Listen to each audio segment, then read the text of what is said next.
And we're live. I think we're live. Are we live? Yeah, I think so. So hello everyone. Sorry for the late stream. I was having some things to do beforehand. Anyway, so for the stream, let me just lower the music.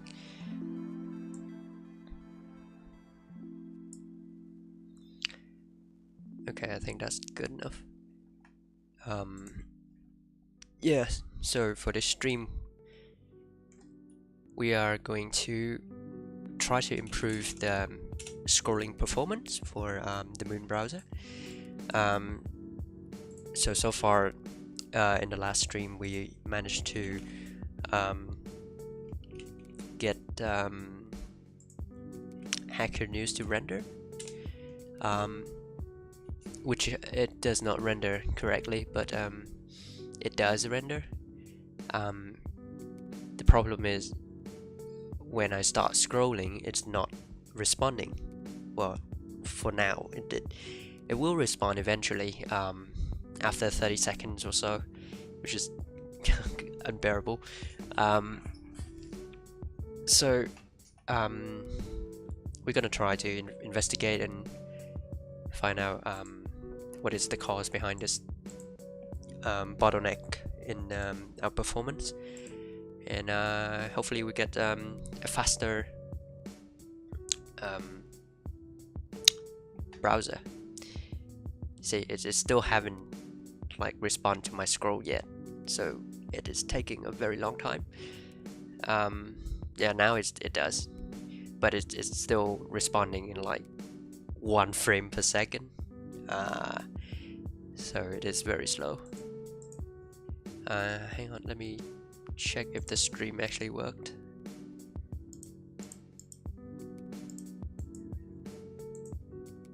Very long time. Yeah, it does. Cool.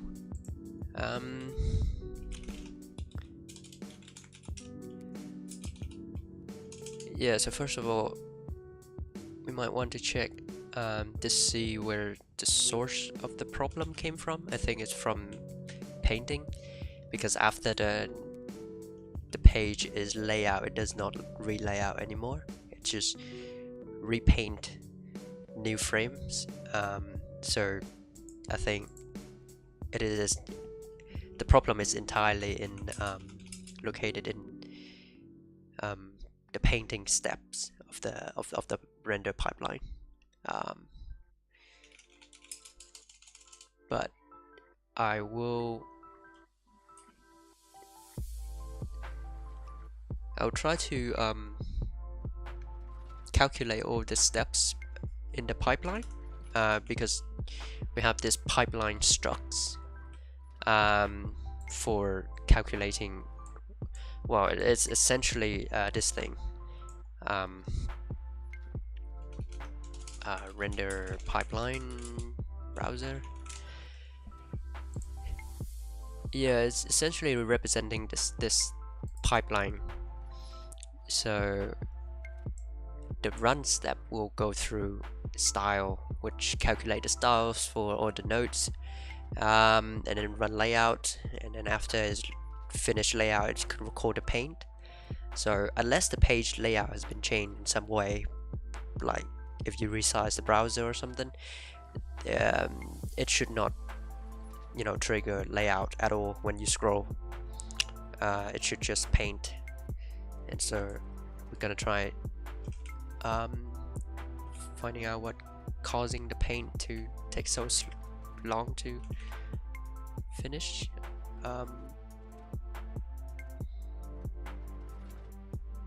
Yeah, so let's confirm this first. So it can either be this playlist being built for too long, or the graphics library is taking too long to respond, which I highly doubt it is the issue. but let's lock for now and see.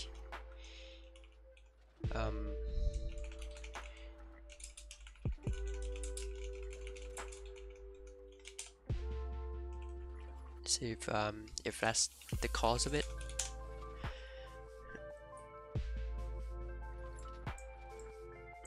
Okay, so it's built this playlist twice, which is fine.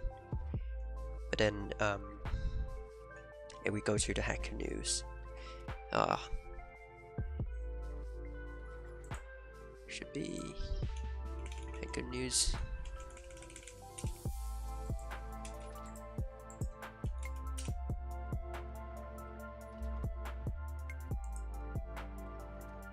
Yeah. Okay, so it's finished its building the display list once. If I try to scroll, it does not respond.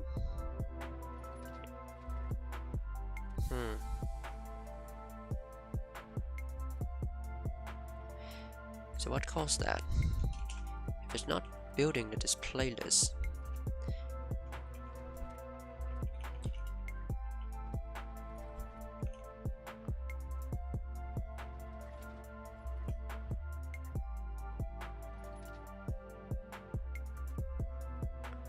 because I know it will skip the layout calculation, but could be something else then. What call run?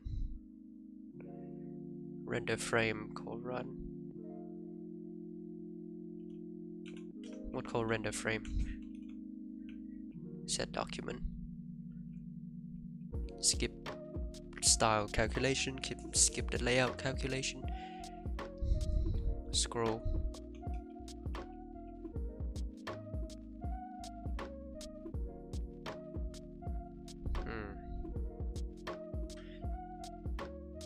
I want to actually see like the frame being received by the main function, by the main process, and see how many frame that we receive. Could be the channel between the main and the render process being stuck for some reason. But let's see. Could also be GTK not handling painting very well. I don't think so though. But that's, yeah. So we have a drawing area in GTK that handles the drawing process, and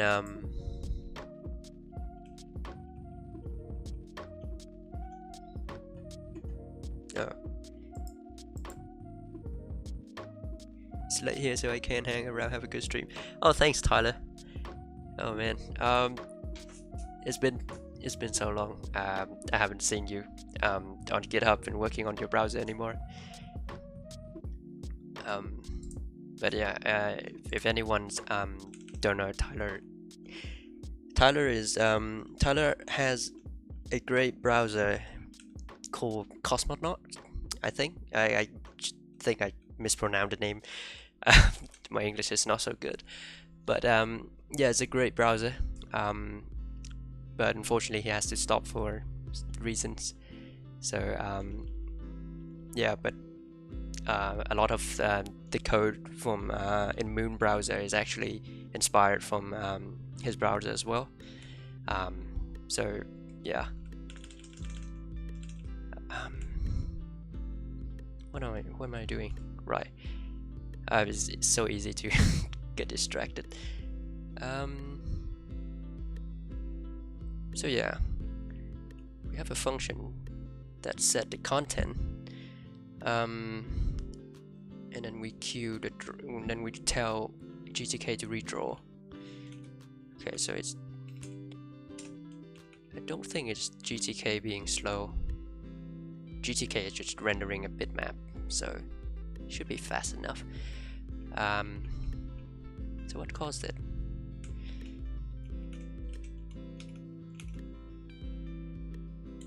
Frame receive. Okay, let's see how many frame we receive.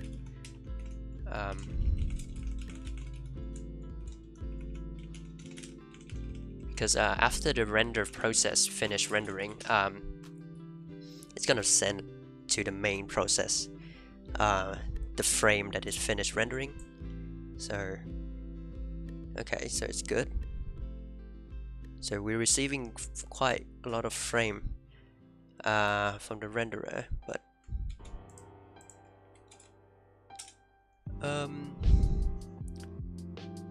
if we render the new hackernews, oh, that is quite slow. So it's like a few frames per second, like less than 10 frames per second. Okay, so we're actually receiving frame, but it's just slow. So it could be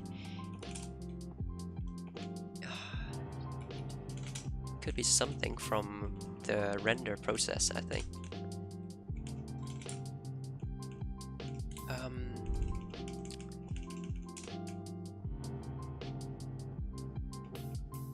Because we send this thing. What use this? Emit new frame. Alright. Okay, I think I know what it is. Okay, so every time we send a scroll event to the renderer, we tell the page to scroll. And then we wait for the page to finish scrolling and then emits a new frame. But I think that's the problem, because perhaps the scrolling, it was taking a very long time to finish. This is bad practice anyway. We should not wait for the page to scroll and then emits a new frame.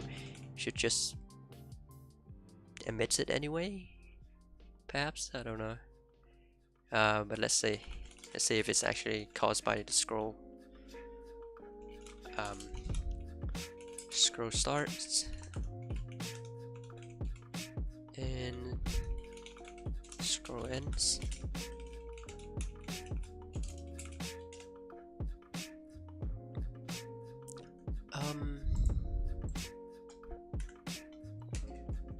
So if I grab hackernews, should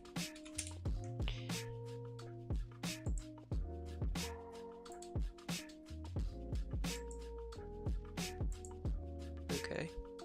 If I scroll, it does not even trigger that. Huh. Oh, perhaps it's been stuck because something else is there. Because maybe something else was blocking the scroll event, so the scroll event didn't even arrive. Well, yeah, maybe perhaps the mouse move. Could be mouse move. Could be it's been drowning in mouse move. And the scroll never came. We'll see. We'll see if it's actually mouse move. Okay, mouse move is triggered quite a lot. And if I do this,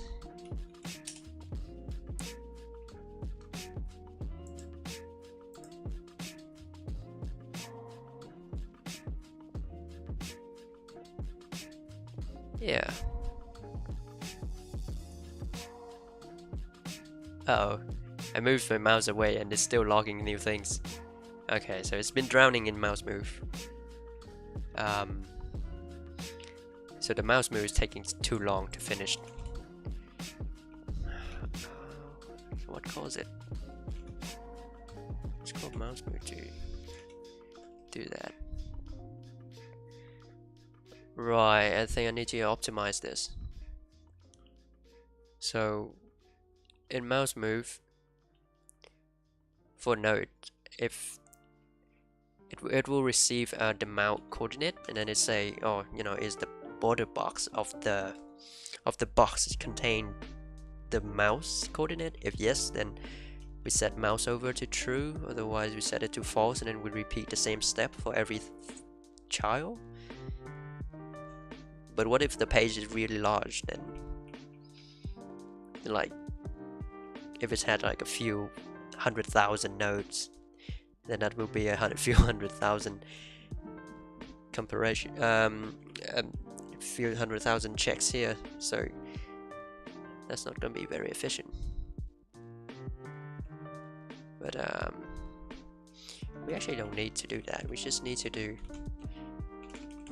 this, like, because if a node is not on, if a mouse is not over a node, then every child is not over. So we can just directly do this.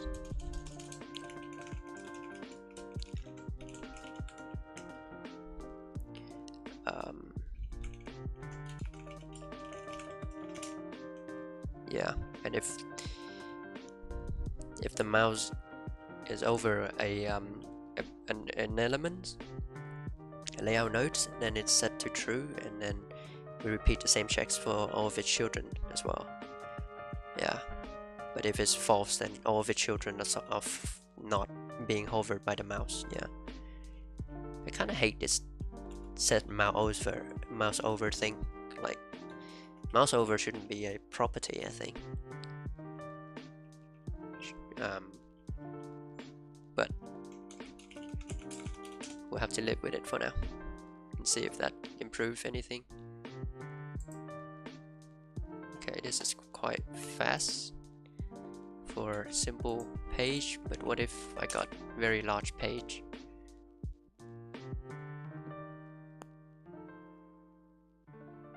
Yeah. If I move away, it stopped. Okay, alright, that's quite efficient. Yeah, so it does not emit new value if I move away. Good. Can I scroll now? Scroll stop. Uh-oh, scroll is also taking a long time.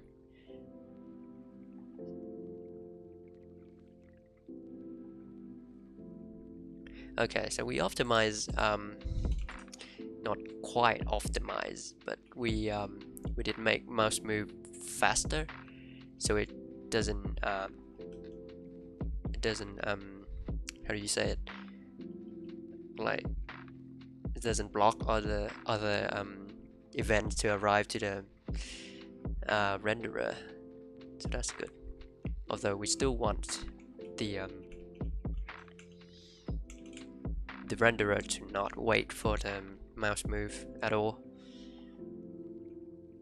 It's quite inefficient to just wait and then emits a new frame.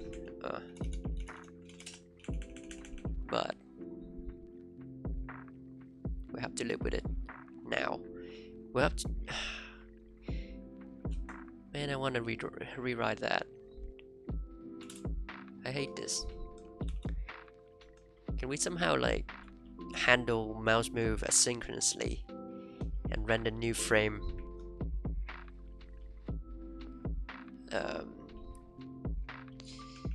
Oh, we have to think about that for a bit. But anyway, so what causing the scroll to take so long?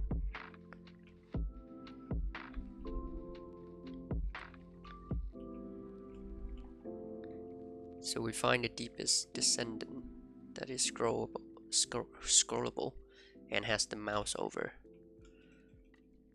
And we just call scroll. It should not take that long at all. Actually, yeah, that should not take that long. Scroll is just setting a scroll top. So it's just setting a how do you call it? A property. So it should not take that long. For some reason it's taking that long, which is quite annoying.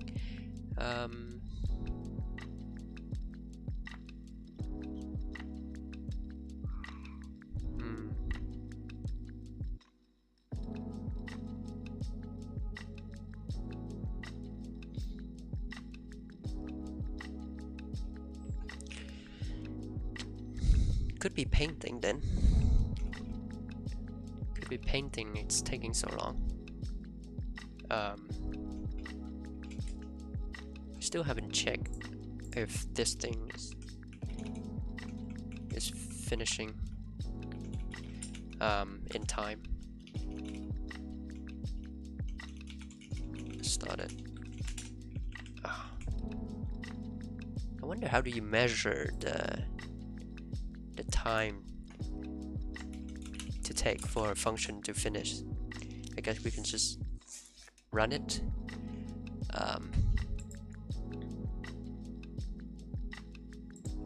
And then hopefully we get something out of it.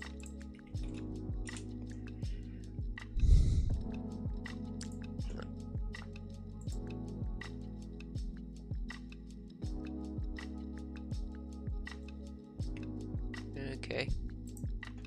So it started on 24, finished on 26.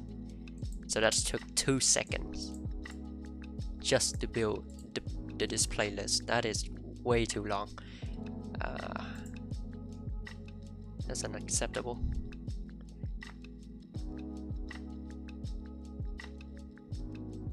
Yeah, that's taking way too long. Okay, so it's just, so we know that it's the display list is being built for a very long time.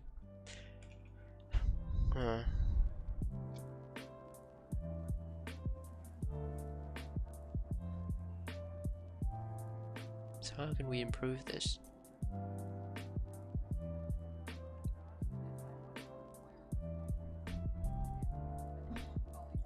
We're saying if the box is not visible for painting, then we don't process this at all. So that should be fast enough.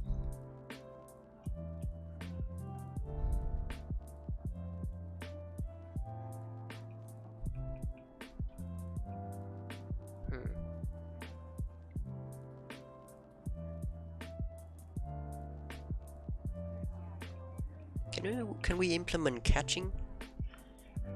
Should we implement catching instead? Like, can we just keep all of the elements that have been processed before?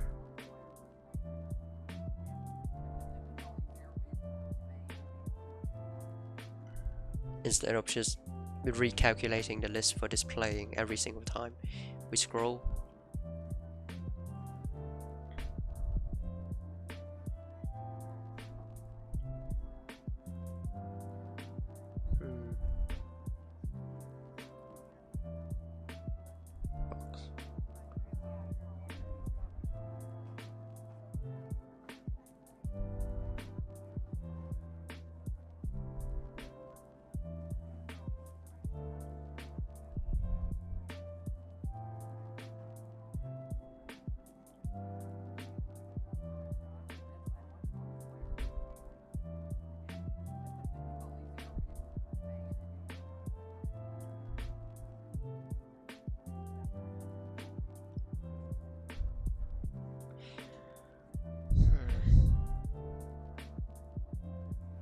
I wonder how many nodes that the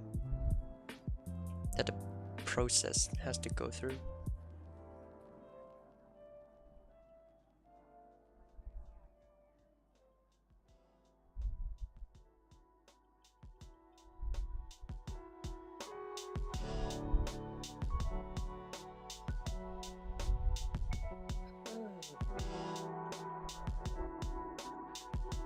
Let's do a quick check on that. See.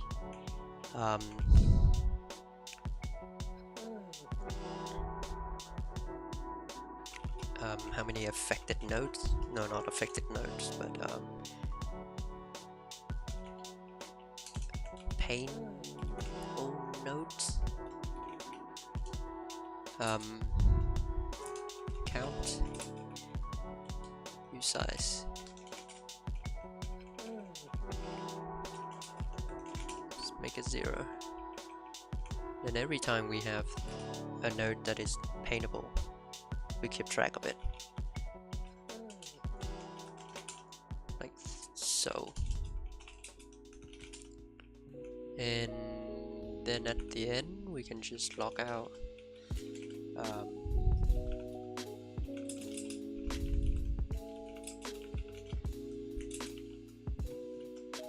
And see how many there are.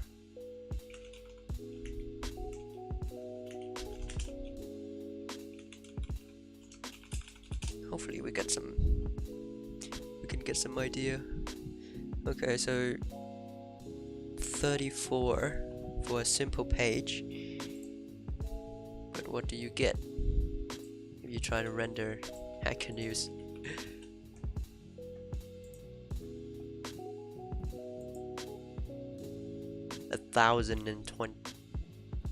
1,298, which is not that much actually.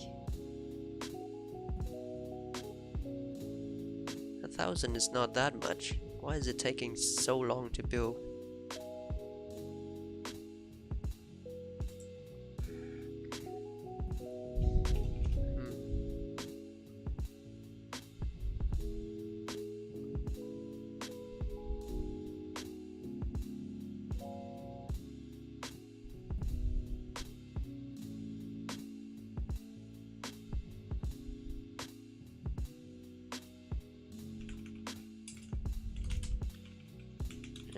Let's just try to comment that out and see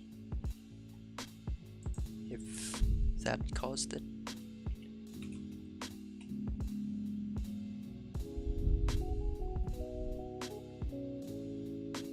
Okay.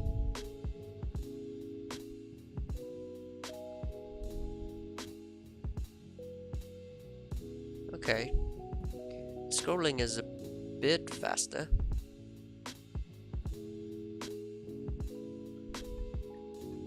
It's actually much faster.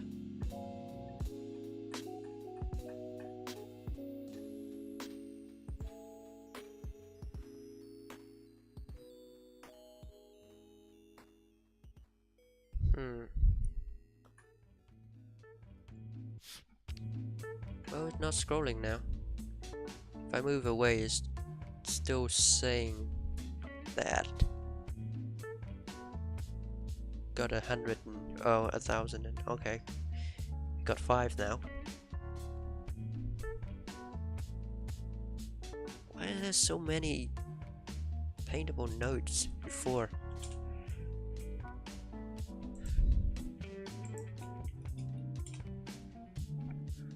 This is very strange.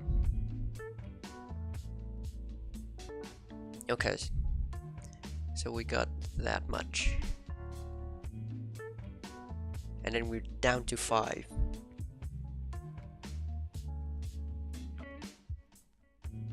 And then things start scrolling quite smoothly. But then if I reach the top, it come back. Okay. Why is that?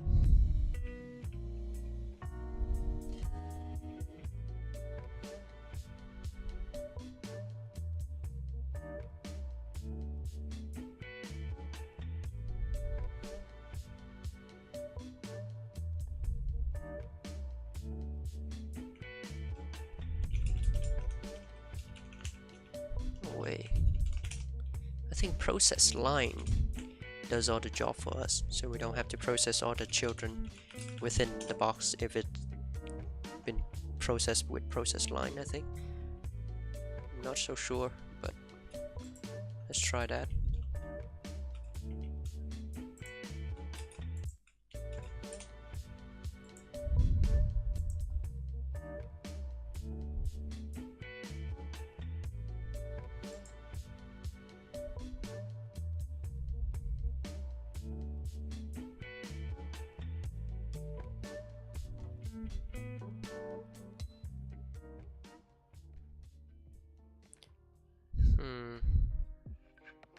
It's saying that we got 5, but the scrolling is still very slow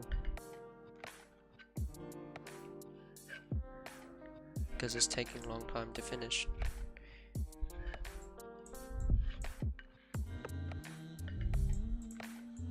This took almost a second. took almost 1 second to finish, so it is very long time.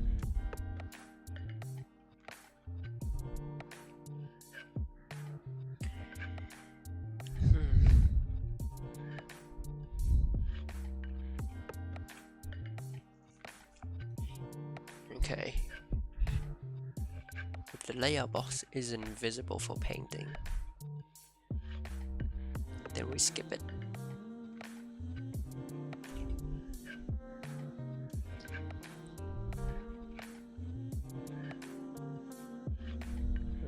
Right. Yeah. This is quite expensive to check.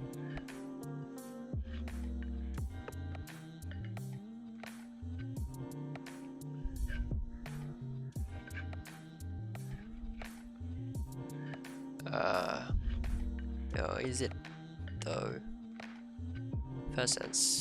Find first ancestor. Okay. Find the first ancestor that has no parents, or the parent that is not an anonymous box. You can just do that, actually. Yeah.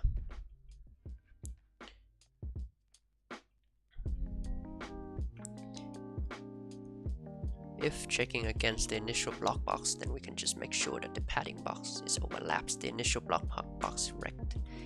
Yeah. If checking against regular element, we need to make sure that the box overlaps the parent box, or the parent box overflow is visible.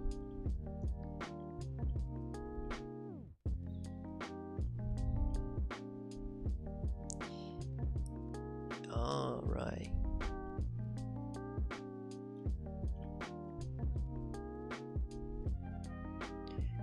Why do we have to check for everything like this? Like, why do we have to check all the way to the root box? Can we just... Okay, we're gonna need a bit of drawing here. So, I can't use the middle mouse anymore.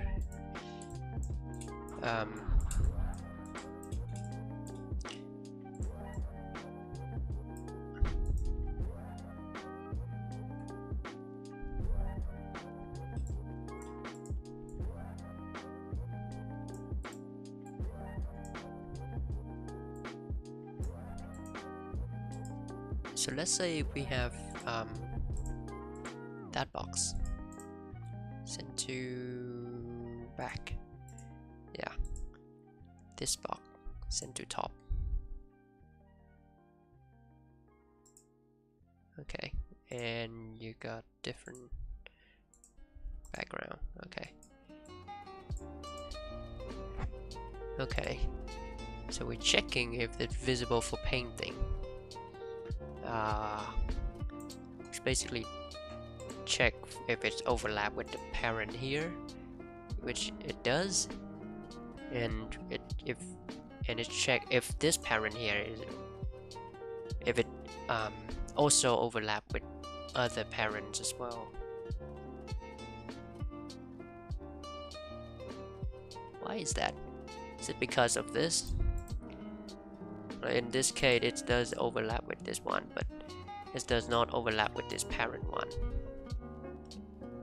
And if this parent one doesn't,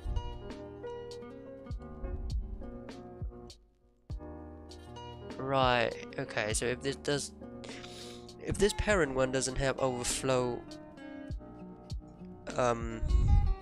set to visible, then the rest of then this one should not be displayed at all. Okay. So what we can do is we can optimize that check. So we loop through, when we render, we can just loop through the boxes to render.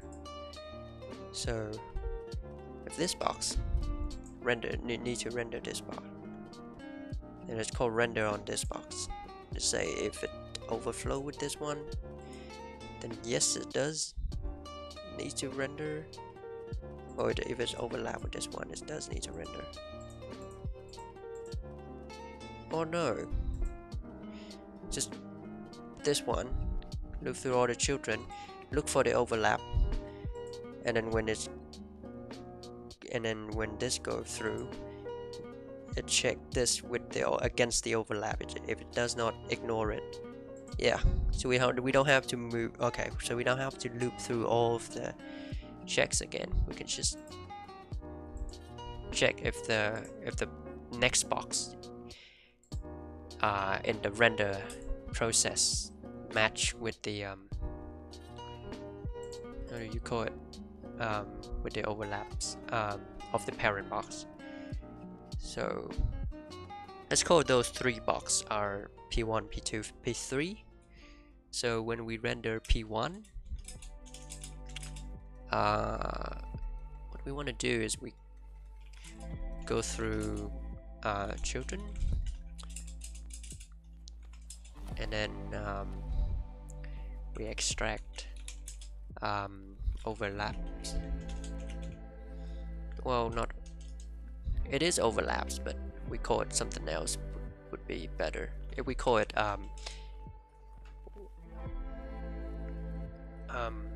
visible region, and then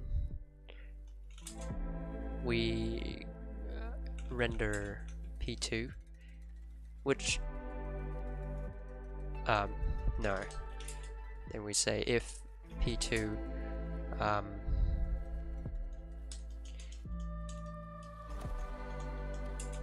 with child, so we extract that, and then we render P2, which what it does is it goes through children, it check if the child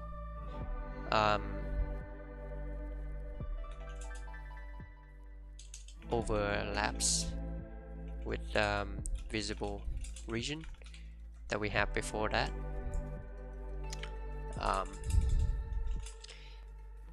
If it does, then render P3. If it doesn't, then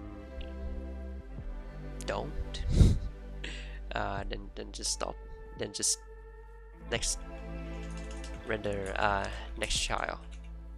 Yeah.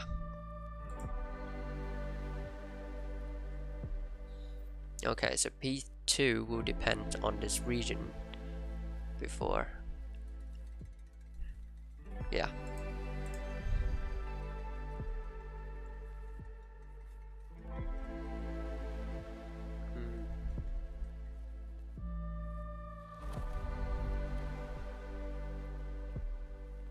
I don't like this function as well. You can just easily write somewhere in the display list builder to check for that. But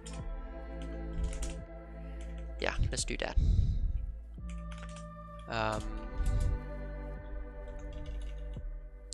Let's go down actually.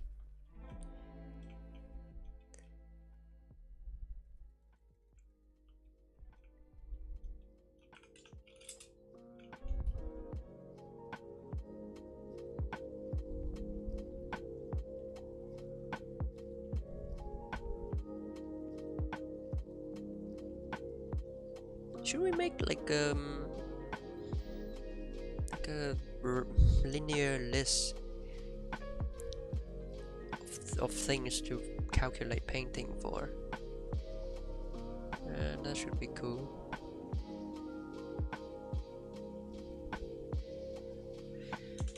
Like I'm thinking of making a function that that would go through the tree, the whole tree, collect all of the boxes that need painting, and then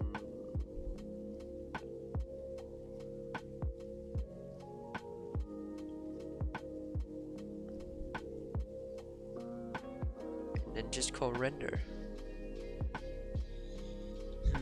Would that be okay?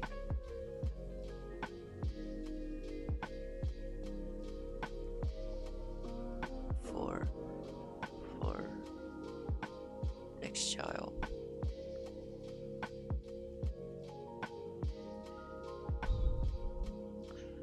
No.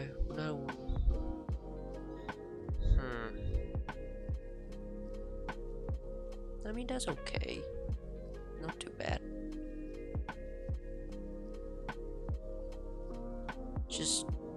You just lost the hierarchy, and you don't know which one is the child, which one is the parent. Yeah, that's a bad idea. Yeah, I think we can just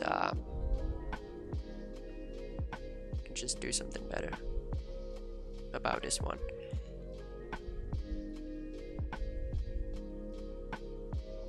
How do we check for visible painting again?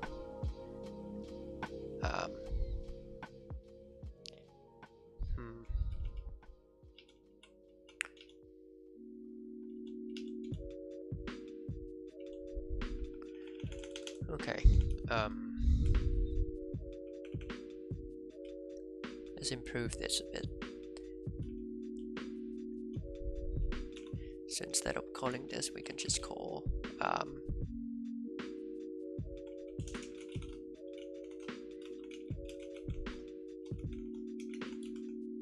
painting layout box. Yeah, I much prefer that to be located in here instead of inside of the layout box.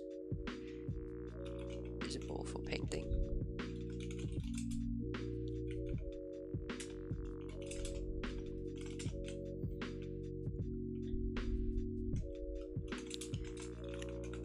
Return a boolean. Okay, how do we check for that again? We need some context.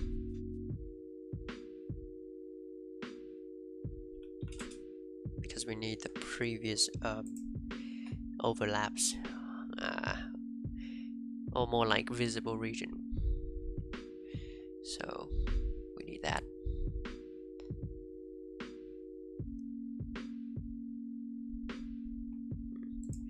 Okay, so we will need last visible region.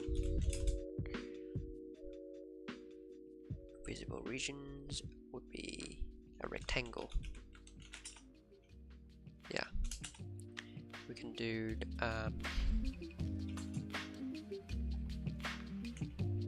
with the layout box dot border box absolute overlap with the, let's make it borrow here, with the visible region.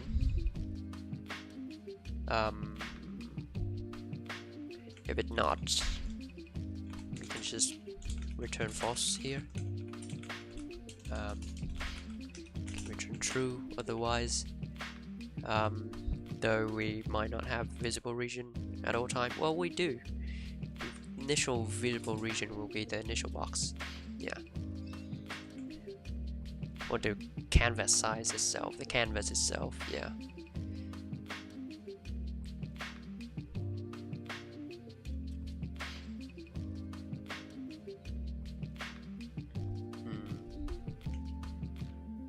So we can just do rectangle new 0 0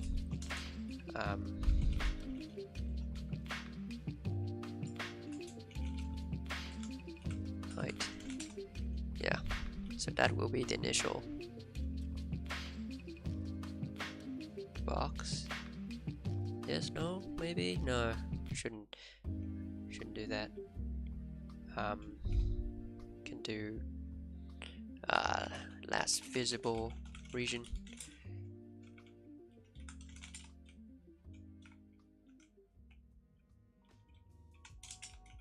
And then stores here.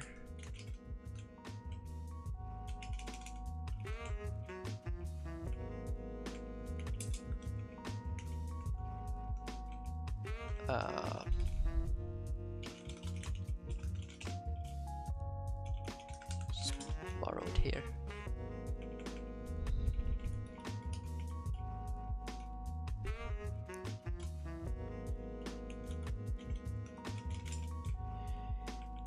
Cool. So if it does not overlaps, then no. Yeah. That will make it a bit less costly.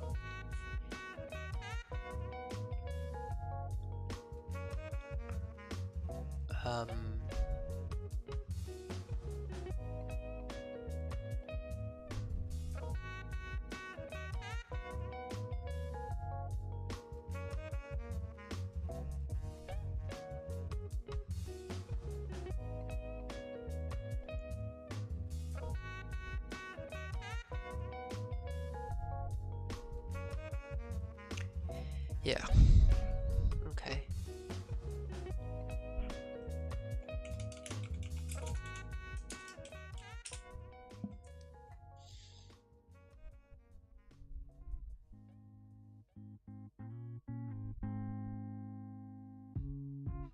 Paintable nodes is 22. Yeah. Ah, right. We need to store the previous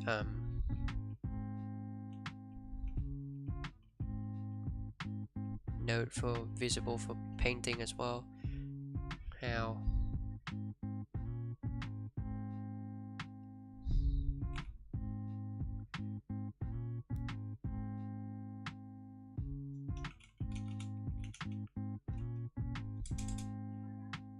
Last visible region will be equal to the overlaps between the current box and the last visible region.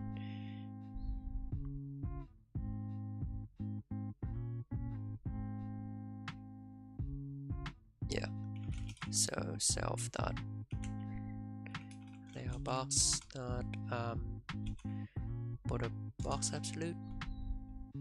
Oh no, not self layout box, border box absolute over intersect with the last visible region, like so. What? Modify the current rectangle. Alright, modify the current rectangle. We can just reverse it then. This is fine actually, yeah. Where's painting again? We can just reverse it to self dot last visible region intersect with the layout box. Border box absolute.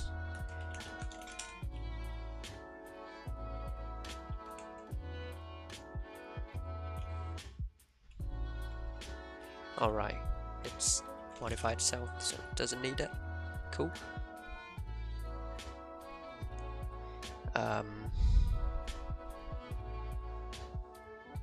Is that a right move?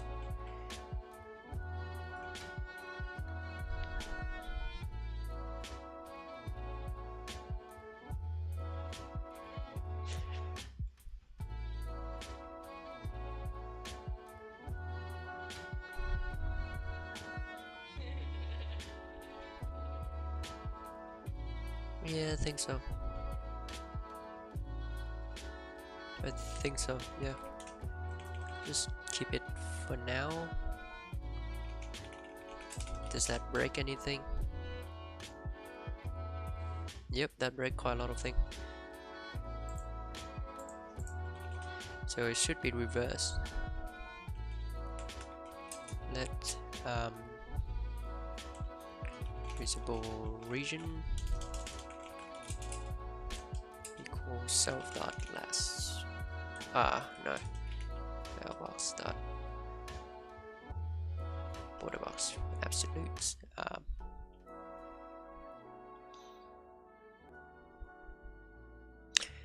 No, actually, we can just do this.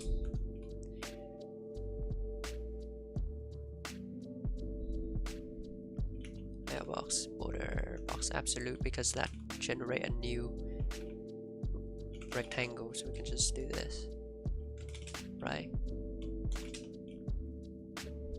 No, because it's okay.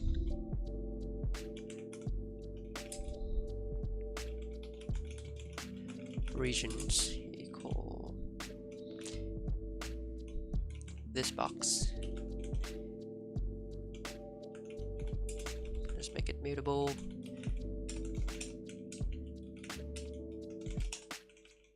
Alright, hopefully that worked. We'll never know. Oh no, it doesn't. Damn. Why is that?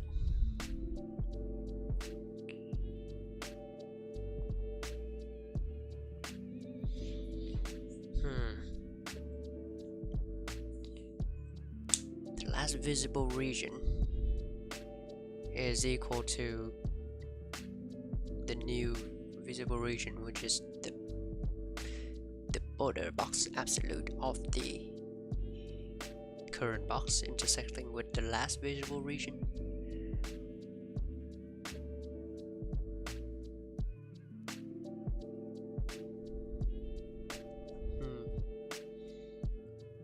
So why is that not working? Because for this one, for example, P1, P2, P3, say go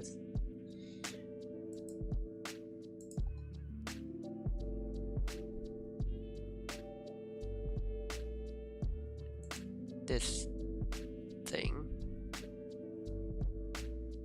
visible region will be the whole thing, and then it render this one, yeah.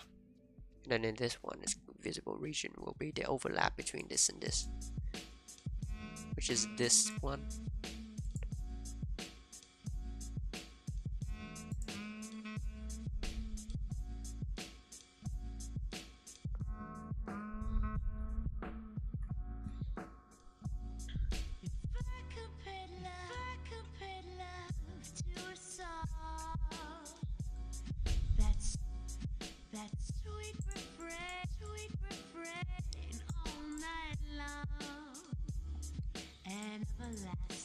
How are we using intersect?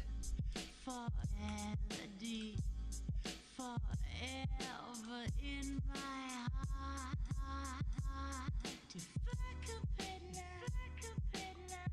that's fine actually.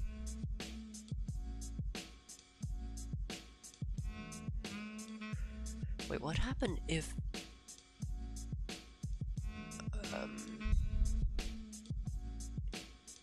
what happened if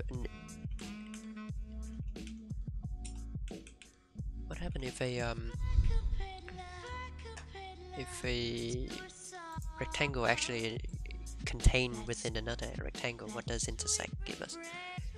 So let's say we intersect this one with this one. The x will be the max x, which is this one. The y will be the max y, which is this one as well, which will be the minimum of x plus y.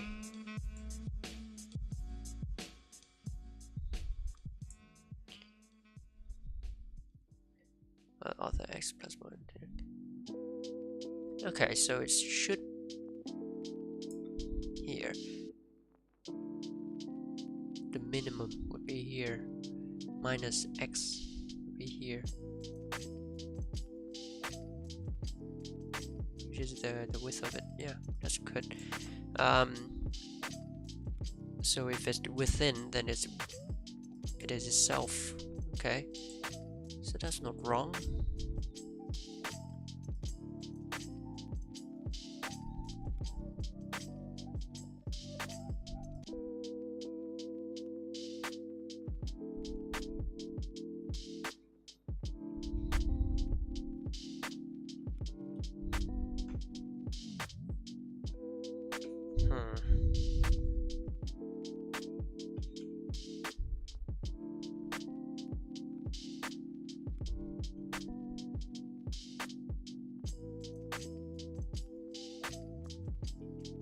is that?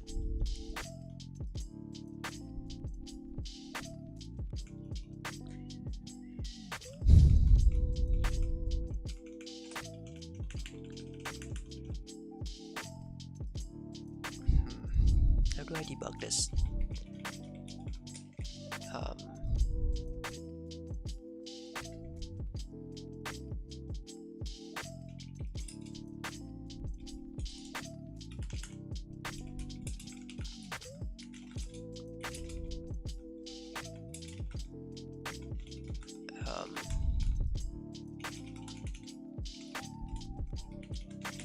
Let's do that.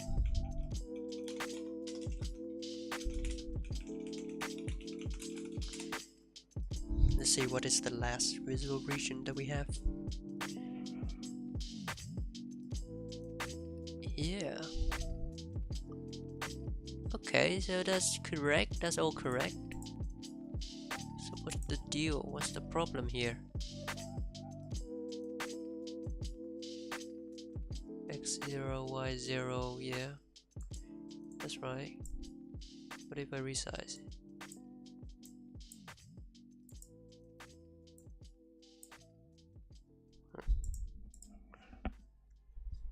It worked just fine.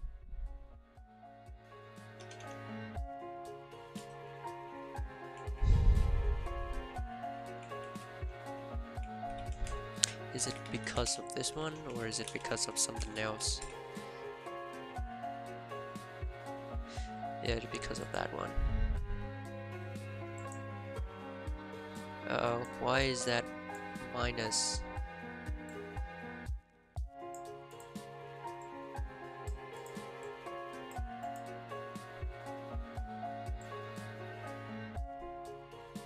Why is that 0?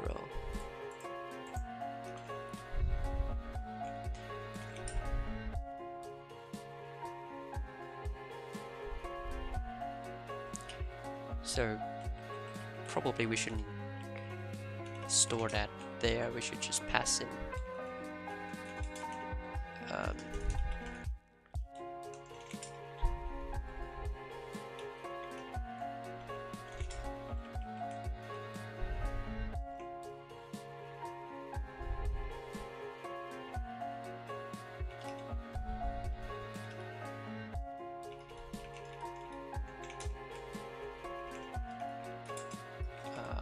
just borrow here a rectangle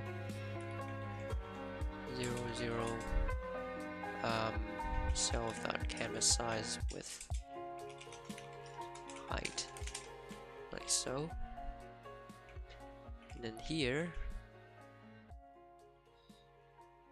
I can quickly do something like this, self that not canvas size anymore, visible region will equal to the parent layout box intersecting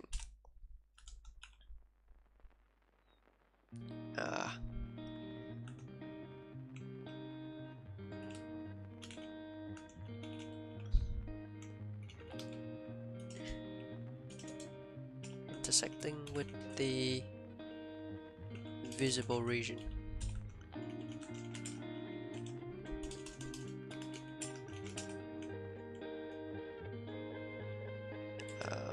What do you want here? Found reference then. Right.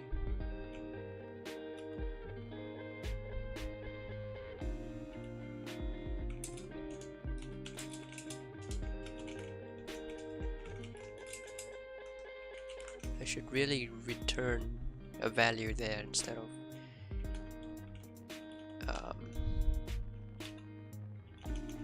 modify the actual rectangle, but yeah, we'll deal with that.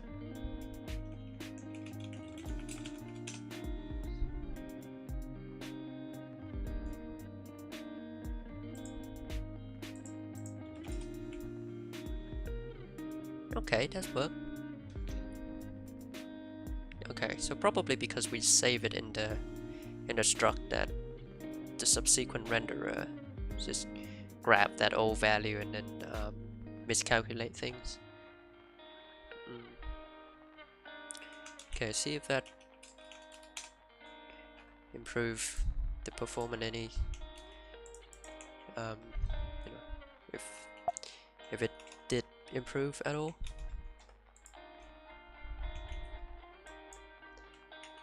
Control C.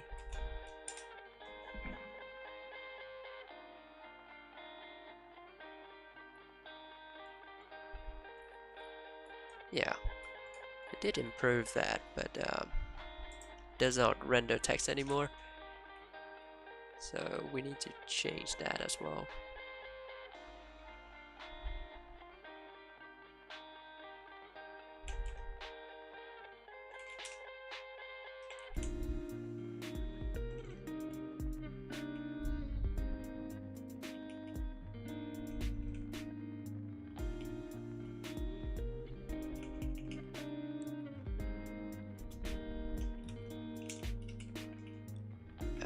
We can just do this.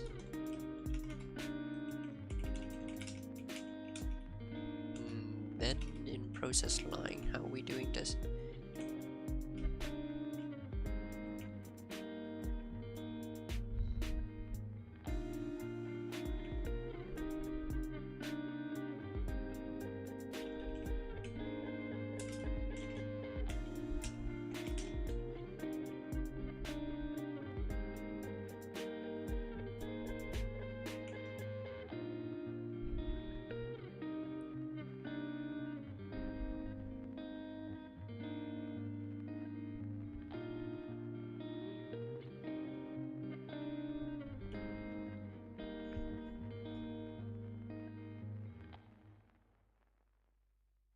I hate passing in a custom rectangle in the build painting boxes, but I guess we'll have to stuck with that for now until I come to that.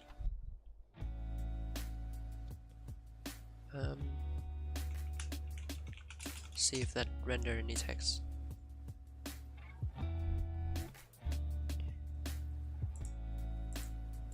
Test with without trustworthy example first. Yeah, okay. Seems to work. What about this one?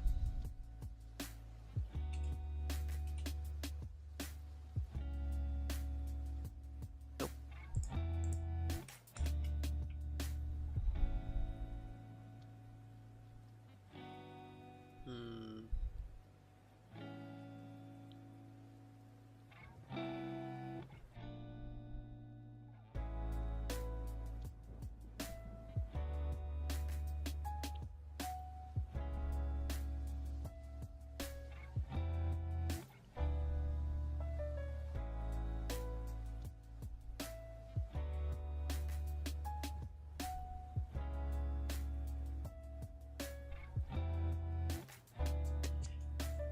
If it's not visible for painting,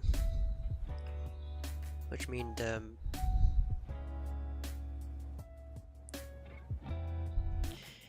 wait, hold on. What if we test it with our overflow example? Does that break anything in overflow?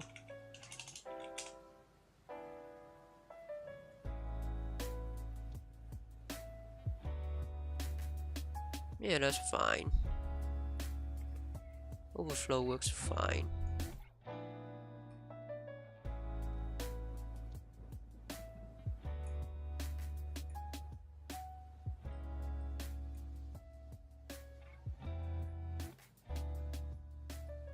Yeah.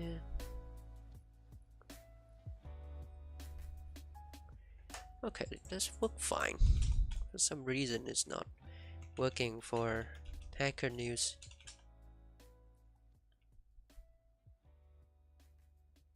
Perhaps Hacker News is a bad example to use as well. Can try rendering the CSS specification. See if that works.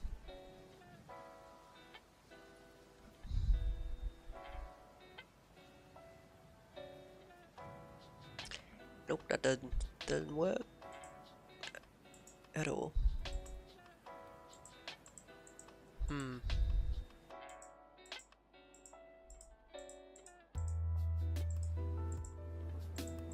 Okay.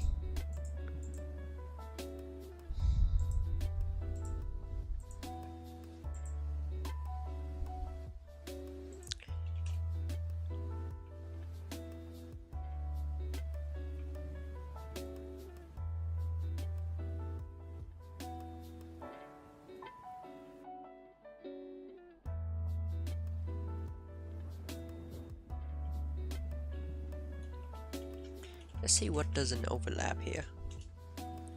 Um,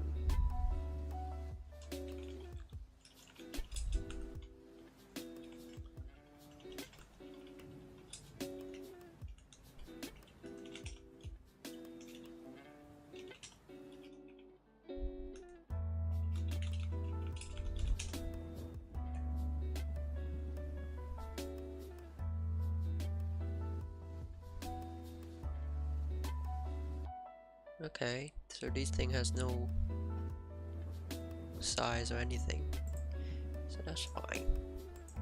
Those doesn't need to be rendered. What about this one?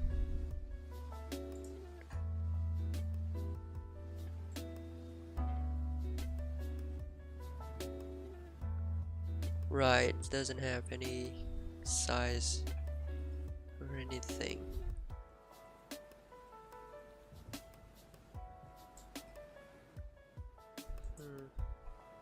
Security size. Yeah, they got size here.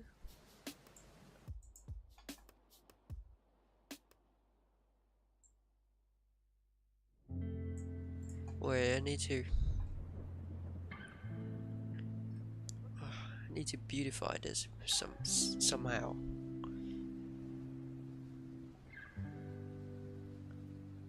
But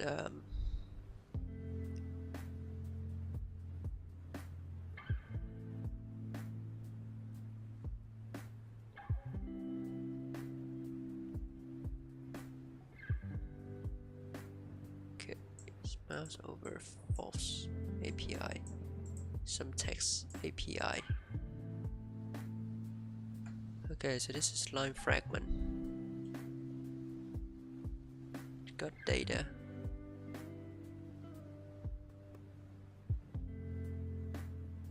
It got the size is 0, 0.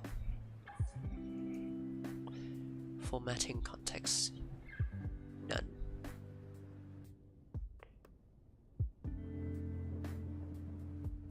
Offset size. Well, yeah, there's a size here. Okay, so it does have a size. So this line fragment does have a size. So why is it being skipped over? The X value of it is like 553. Why? Yes, that's right. Oh wait, this is part of the bigger thing. Like here, this is the layout box that's been ignored.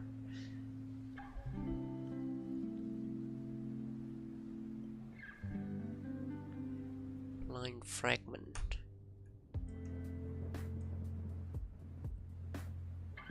We actually don't care about all of that until we come to this part, I think. Nothing.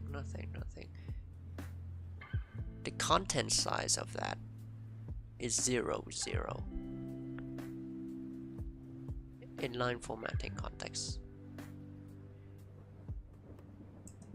Okay, I think I know what happened there.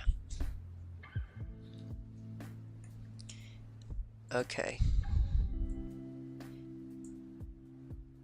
Because it's inline formatting context, so I think what happened is the box doesn't have a size yet because we still haven't support inline formatting context fully. So right now, if you have a div that wraps a text, then that div will have 0 in the width and height because we haven't fully supported yet. So That sucks. But there's nothing we can do there. So I think this is the correct behavior. It's just gonna try and see if it show anything, because most of the thing in hackernews is rendered in table and in inline damn it, in inline formatting context. So it is not so it is quite reasonable for our browser to not know what to render. Let's see if it can render anything. Yeah, so the scroll bar is rendered quite fast. So that means there's nothing. Oh wait, there's something here. Okay, so it did render a bit here. The rest doesn't render because it's inline. Right, okay, so I think this kind of works. If it doesn't break with our overflow example, then it should be good, I think. But let's try something.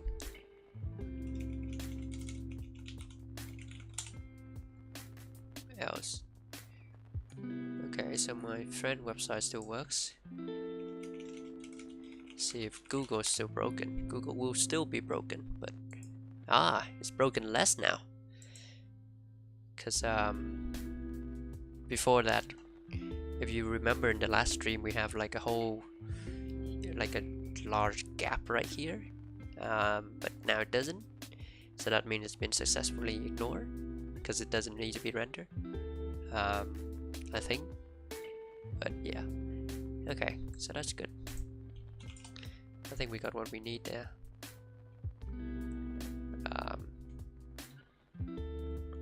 Though we might need to improve this as well. And get rid of this thing.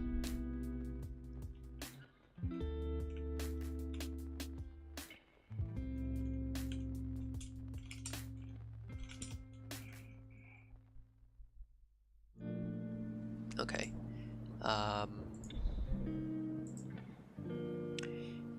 Close engine, primary bar, browsers, stuff we don't need. Painters as well. This playlist, yeah. Okay, box is visible will be equal to self dot is visible for painting, pass in the layout box with the visible region.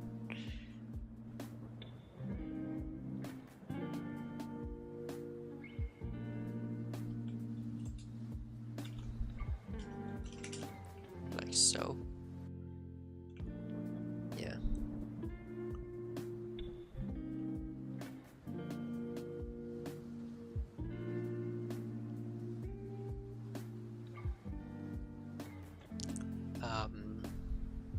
If we have a box, do we want to render it? Well, only if it's visible for painting, I think. So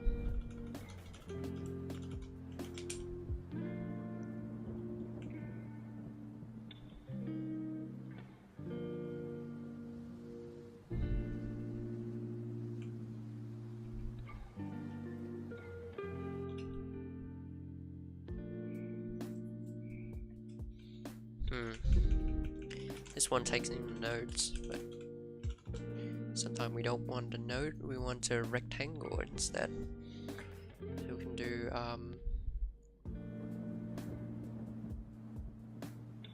wait a minute, we got border box absolutes, which do that. Can't we just call our border box absolutes as well, and we don't have to deal with those rectangle, like custom rectangle when we render? Because in process line when we render a line, we go through the line contents, and then we calculate the fragment, the position of the fragment. Yeah, I think that's wrong.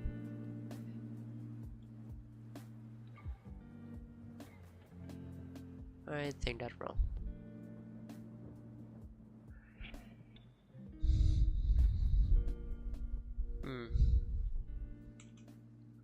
I think that's wrong. I think we can just call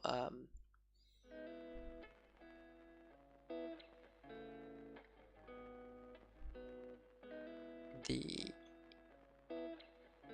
absolute position, and it should return the correct position. Yeah, it should.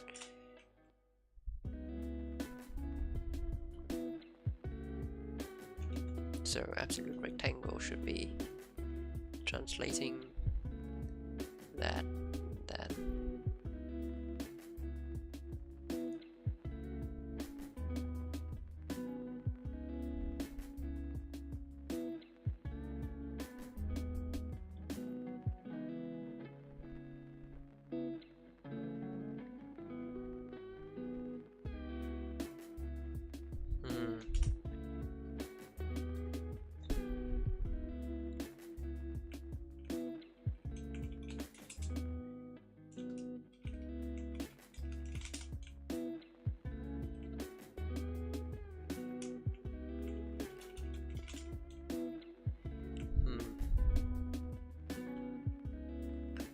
So what we're doing here is just we loop through the line fragments and get that, which is not really correct, isn't it? No, it doesn't. Let's not do this. Let's do something else. Instead of doing that in the line fragment, we should perhaps here, after we generate all the line boxes,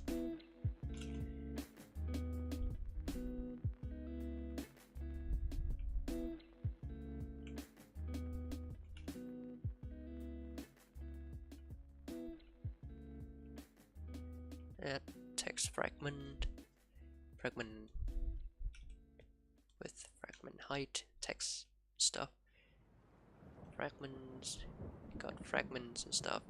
Okay, that's good. Then it should change the property of the layout box within as well. Yeah, I think so. Let's do that.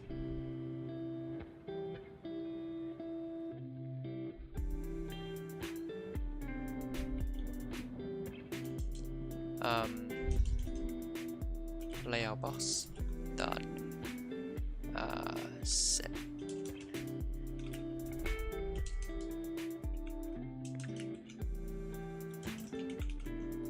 offset.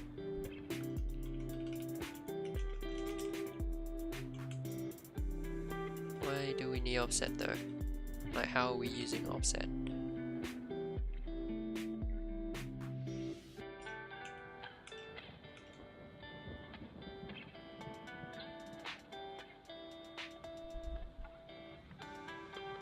Ah, okay.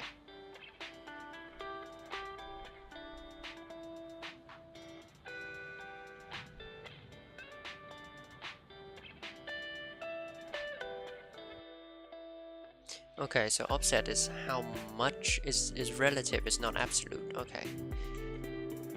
Alright, offset is relative.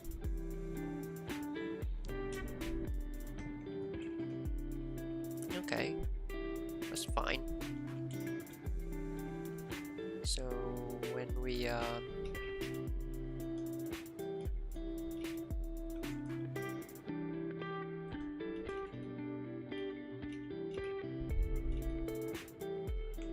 add a fragment,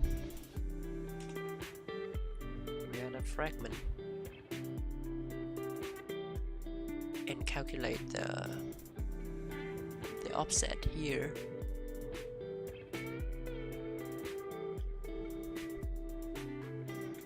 Then we can just set fragments, set the offset to fragment.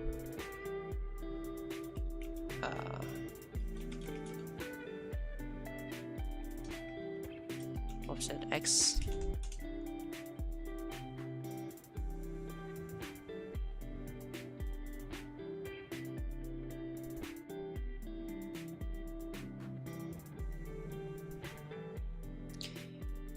Wait a second, we can't do that. I mean we can, but hang on.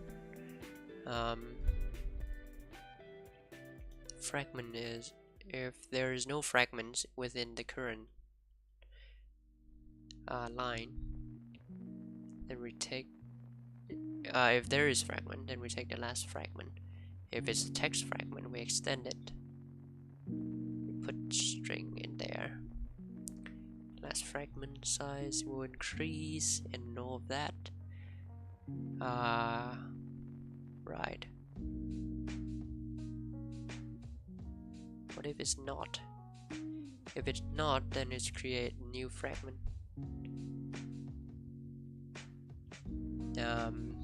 With the X shifted, and the Y is always 0. Why bother then?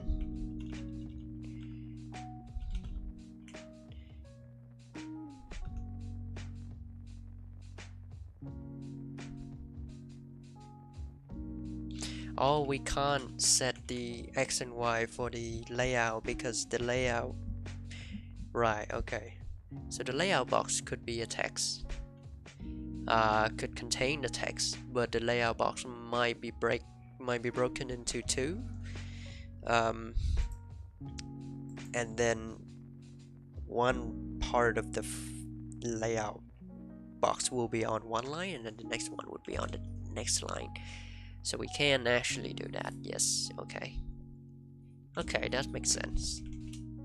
That makes sense. That's why you have to loop through all that thing here and make sure it's visible for render. Yeah. Okay, that's fine. That's fine. We can just manually do it here. If the rectangle is overlapping, if the rectangle is overlap with the rectangle visible region, then we can do this. Works all the time. Alexa, stop. My Alexa is too sensitive sometimes.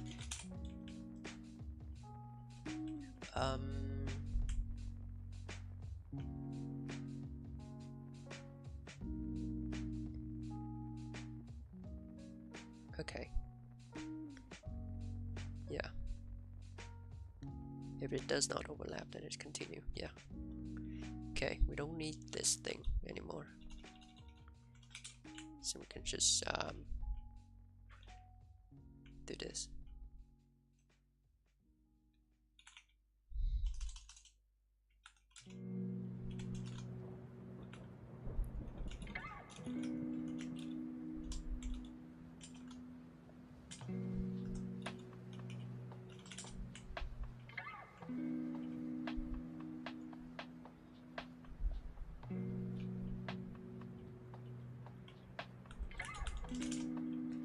Okay.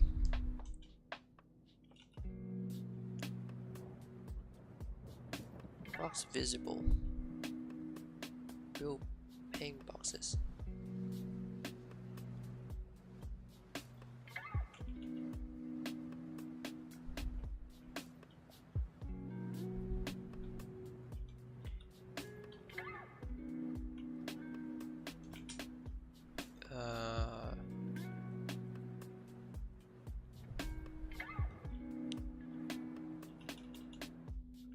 Check for that by calling rec is overlapping with the visible region.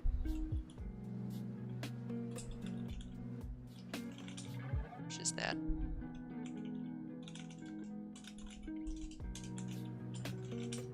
If it's not, then no, it is not. Build the ping boxes. Layout boxes, none. And then we pass in visible region. Yeah. Any other time? Okay. Right, because we did the check there, so we can just do this. Alright. And then we call the visible region here. Yeah, that's why we don't have to check. It actually move this as well. Yeah. It'd be nicer.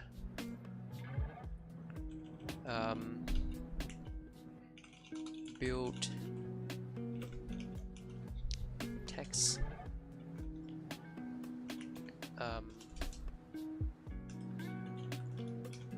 Layout box. Let's make the function first. Build text. Then let's paste that in.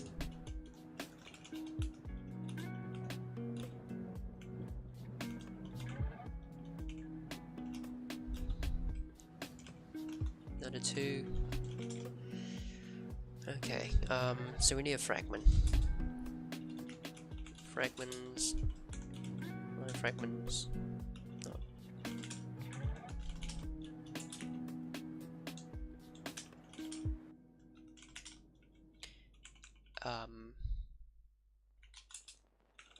Rectangle should be the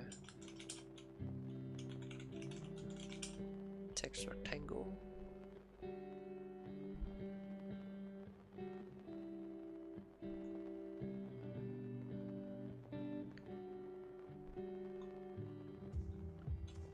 Should we get the fragment? Nah.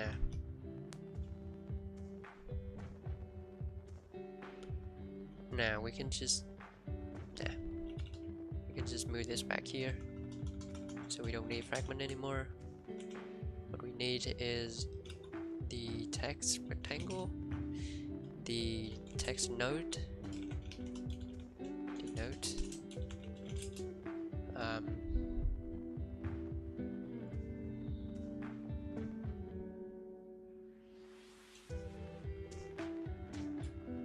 So what is that? Nodes.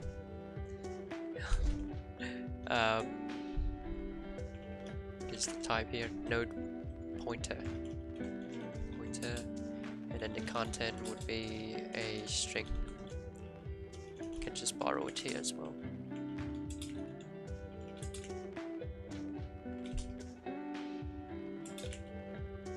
What?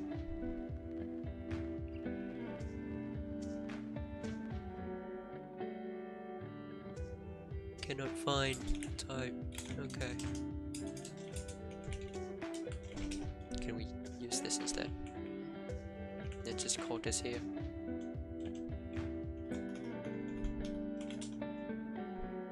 Much easier. Let's reorder this. This is better.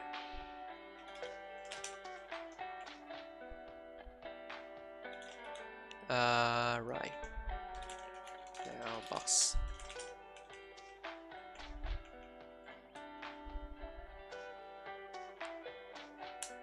Right. Okay. I'll get visible region then. If it's overlap, then return. Otherwise, you put it in here. Alright, you need rectangle to not be borrowed. Got you, bro. I'll get layout box, I'll get the text rectangle, I'll get the contents, and I'll get the visible region as well. Oh, you want mutable?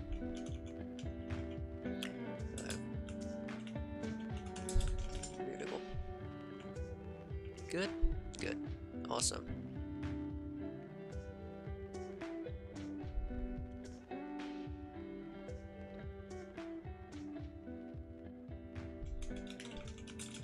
Okay, let's verify that it doesn't break anything yet.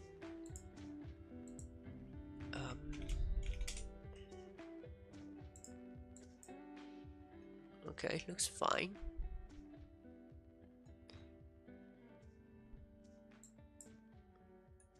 Looks fine. Overflow. Yeah, overflow looks fine. Does look fine. Looks fine. Fine. Yeah. Nothing is out of place. That's good.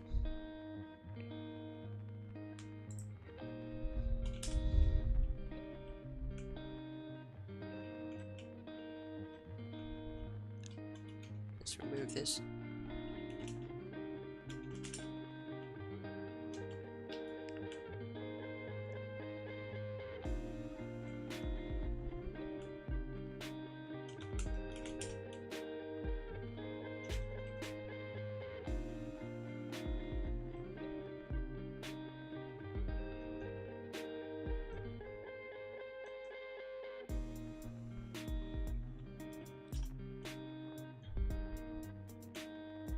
Okay. Technically we didn't really improve it, I think. But we did break the render for hackernews, but that's fine. We can fix it. But I think we did make it a little bit faster.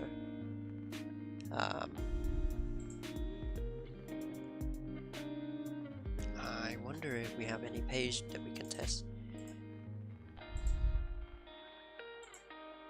This page looks like it used JavaScript.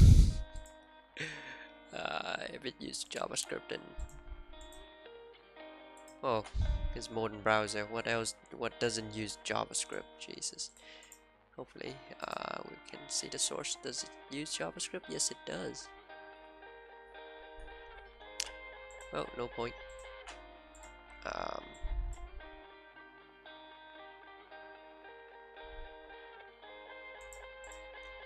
I wonder what does block spot use? Okay, so they use server rendering, I think. Got some text here, so hopefully we can render that.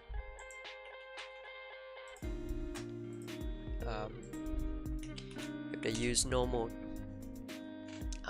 paragraph and stuff and not using table, then we should be fine. Oh, no parent in stack. We go all the way to there. Okay. Okay, we got a bug there that we need to fix in Tree Builder, but that's next actually. Yeah, let's try and fix that.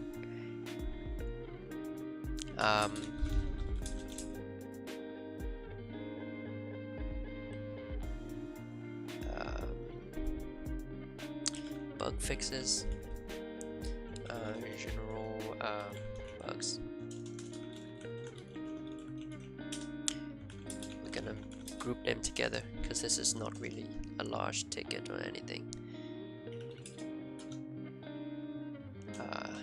Let's see what we did. Alright, we need to remove that function completely.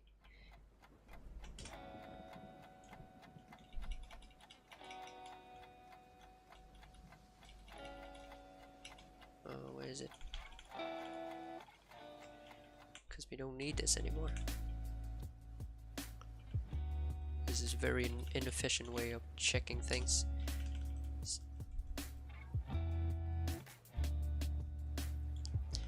Though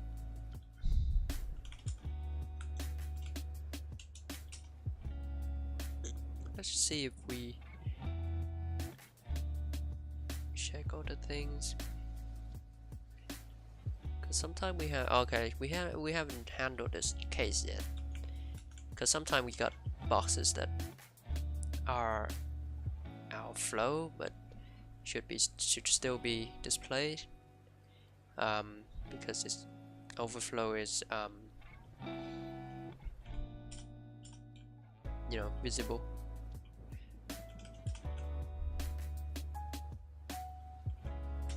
Maybe we can add another test case for this one. So right before parent text, you can just do div like so. Overflow visible, and then we'll add some text in it.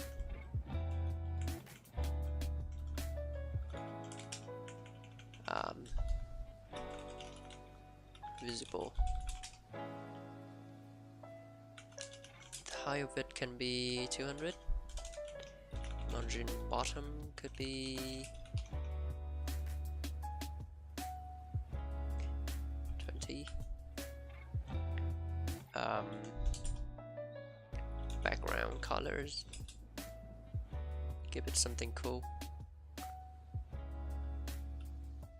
Let's give it that same color of 438 BD. And colors white.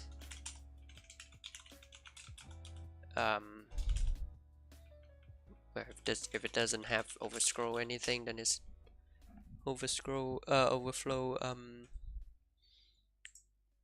visible by default, I think.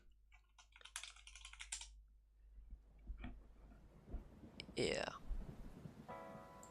Let it make it smaller. How about I make you 100px?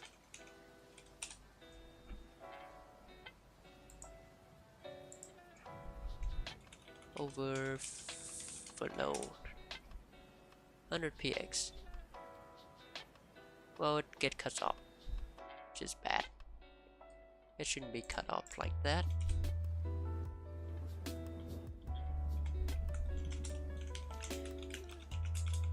If I do that, overflow, yeah, it get cut off. That's not right. Should be able to overflow out. So how are we gonna fix that? Let's first make sure that it can be overflow.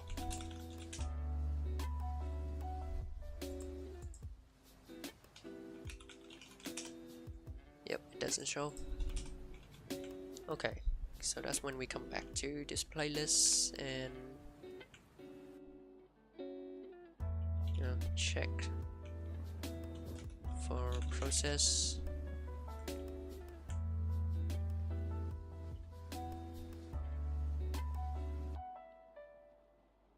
If the box does not overlap the visible region,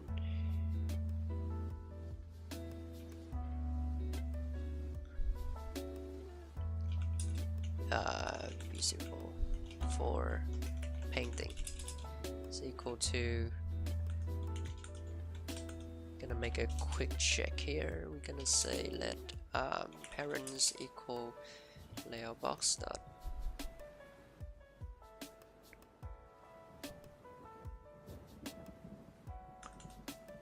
I mean we're making the same mistake by grabbing the parents from the top, which is not cool.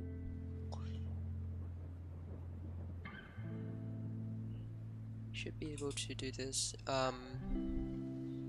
So when you process, you want to say, do we allow overflow or not? Overflow visible.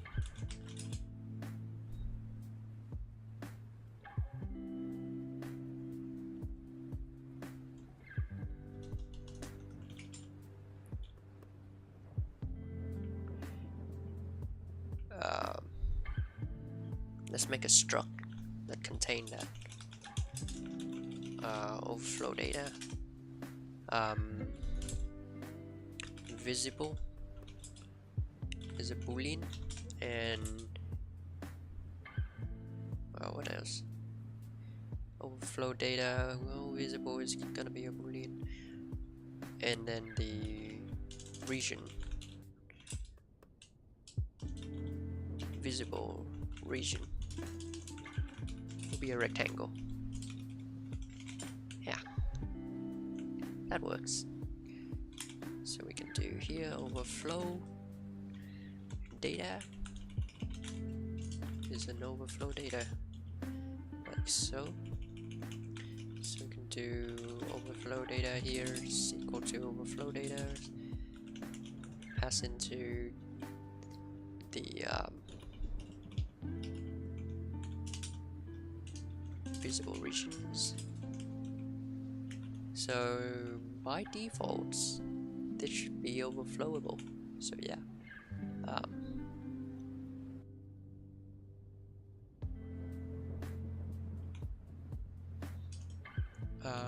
Visible true.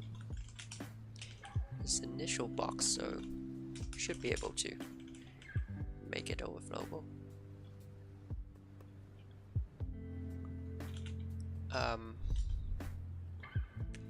Visible regions. If it does not, and overflow data is not visible,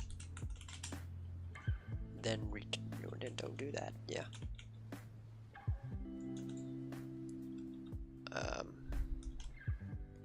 Otherwise, you can do overflow data not visible region here.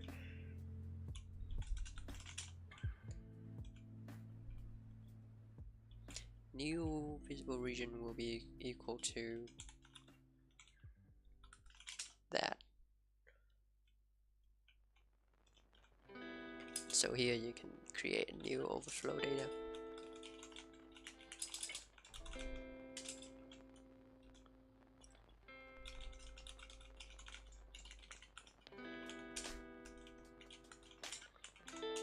And then call this visible regions is a new visible region, and visible will equal to the value of overflow. I think is overflow visible equal to layout box dot that,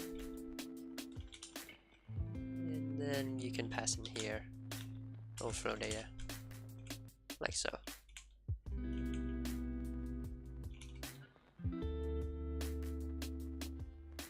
Yeah, that sounds about right.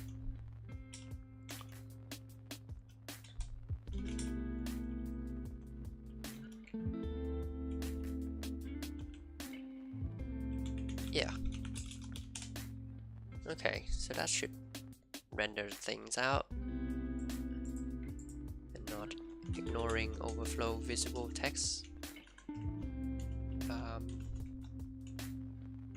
Overflow. Nope, it is still cutting off. Right, because we are rendering lines. Right, my bad. Have to handle that as well. So process line, instead of getting the visible region alone, you should get the overflow data. So you can get the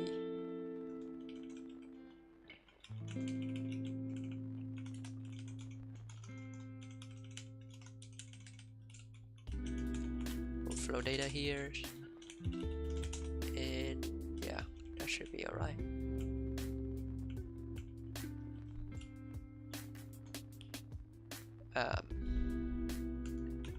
And building text should get the overflow data instead, so we can check for overflow data dot visible region and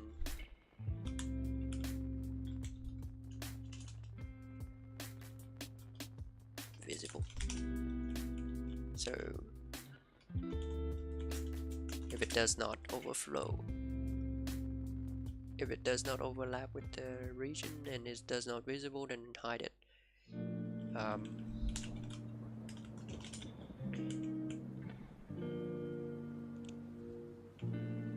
what are you complaining about? Right. Right. So can use overflow there. That would work.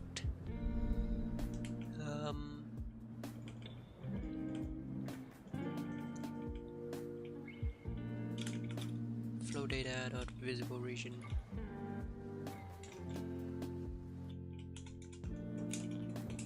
And flow data dot visible return. Yeah.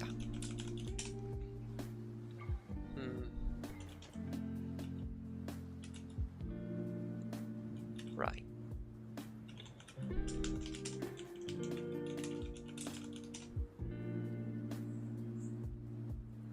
Right, so that works.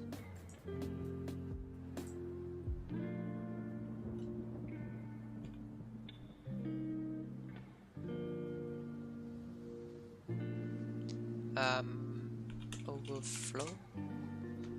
Yeah. So the texts are overflowing outside of the box. And these texts here are not overflowing outside of the box. These are still in size. These are still in size as well. Pretty cool. Oh, so that means that the hackernews should work now, I think. Should at least render some text first. Yeah. It's still slow. Scrolling is still slow, but at least it's scrolling now.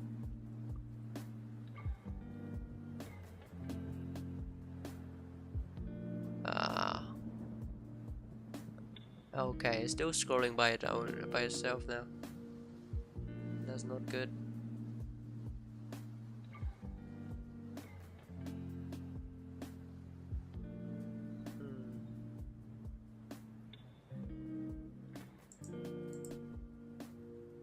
Number of paintable nodes is 95, which is significantly lower than before, and it's still taking that long. 95 is not that big, and we have reduced the checking as well, so maybe it's something else. We're not using the old function for checking if the box is visible for painting or not anymore. Ah man, I don't know. I do not know why.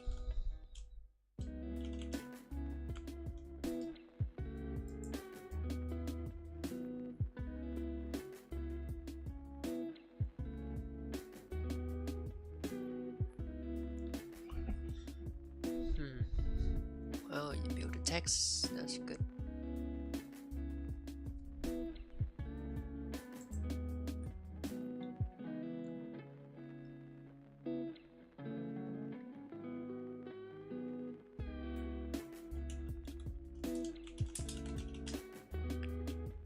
Yep, we remove that, replace that.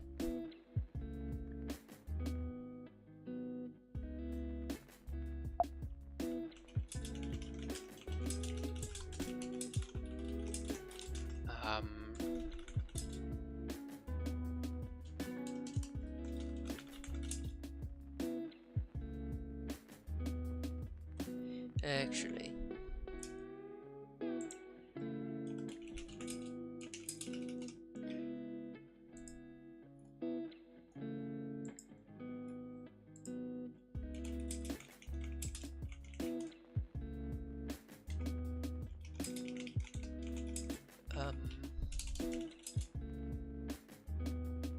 oh well, might as well add them all.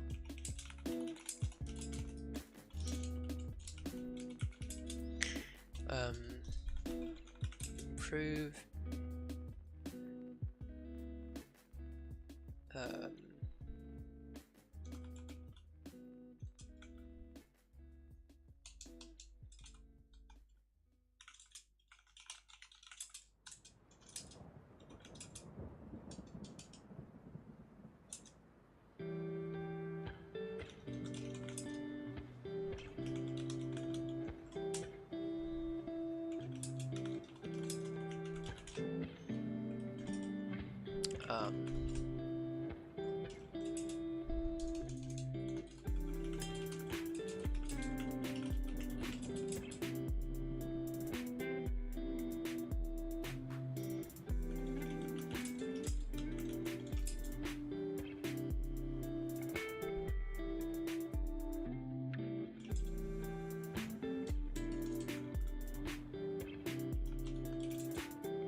Okay.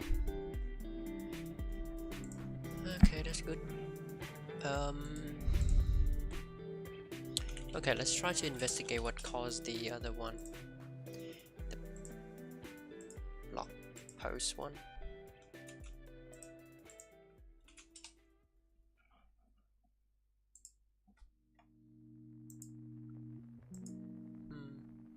No parent in stack.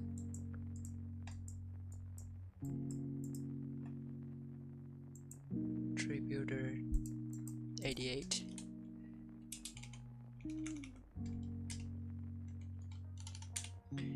Okay, no parent in stack because we're trying to get a parent for the block, and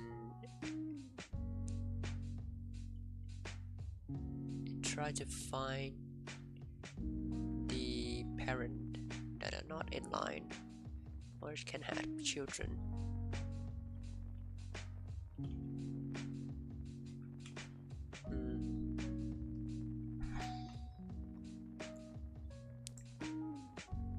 Well,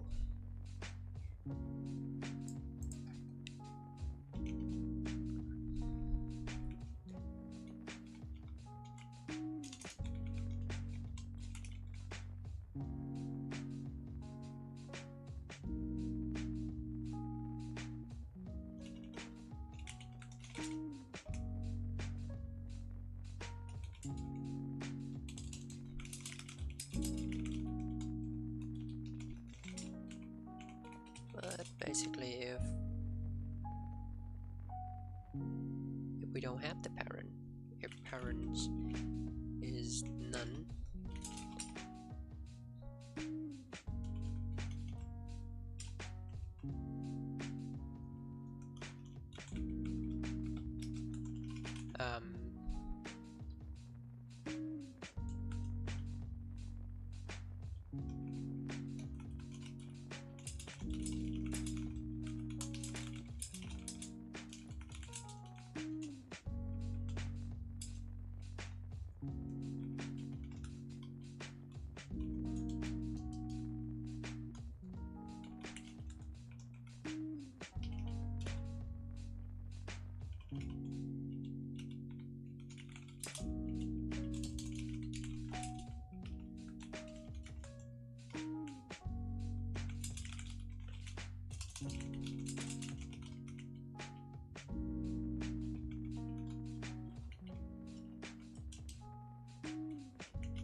we're gonna map this into parent. Then we can call nodes. I guess you can do that.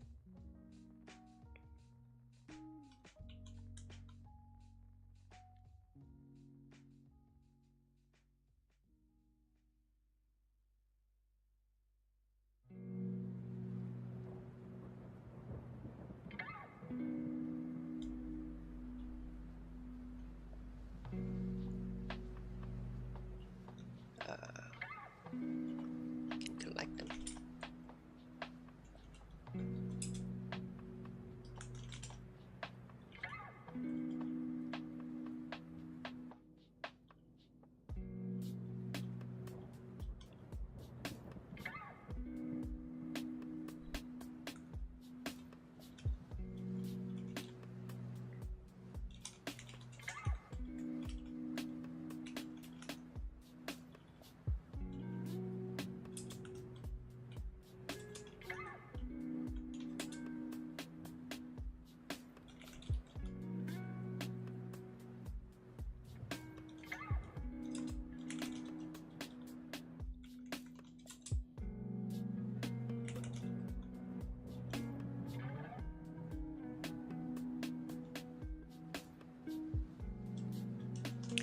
Yeah, perhaps this is good now.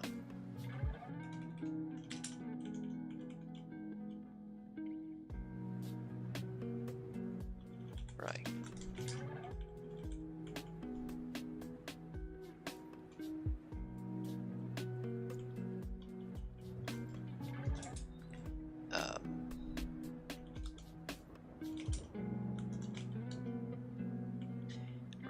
can't do that.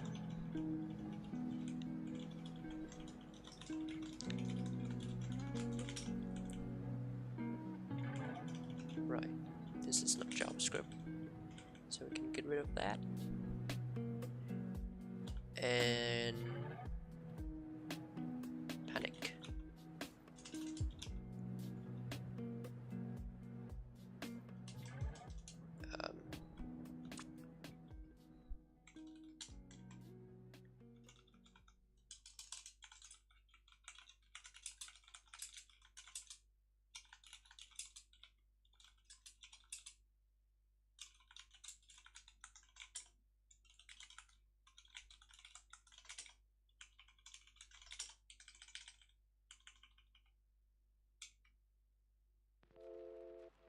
Okay.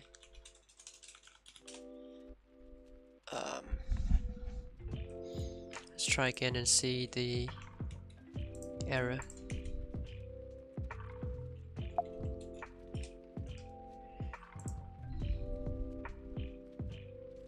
Couldn't find a parent for block nodes, parent stack.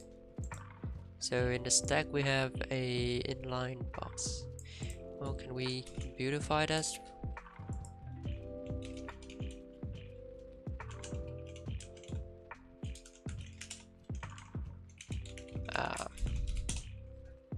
Would be much nicer. See the stack.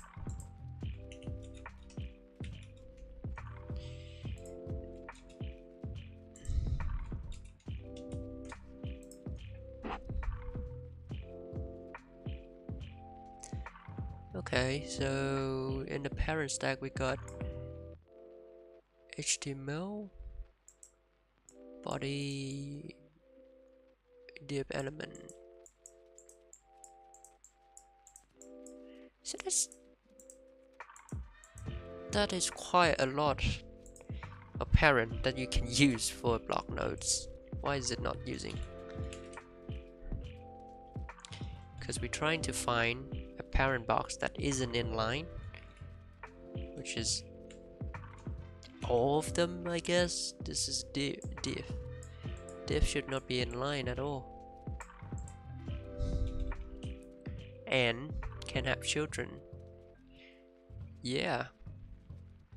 Why not? What is this one again? Content inner. Okay. Let's see. Let's make an inspect. And oh, I hate ads. Content outer.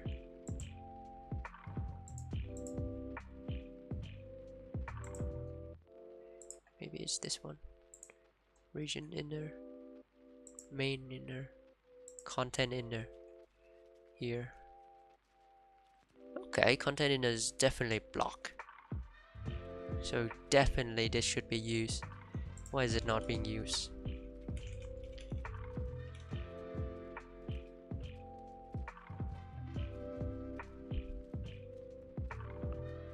Is inline. Is bug days now that inline content. Huh.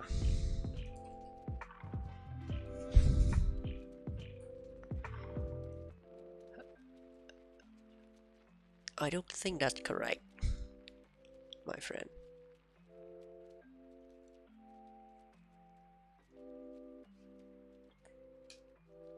Can I use isBlock instead?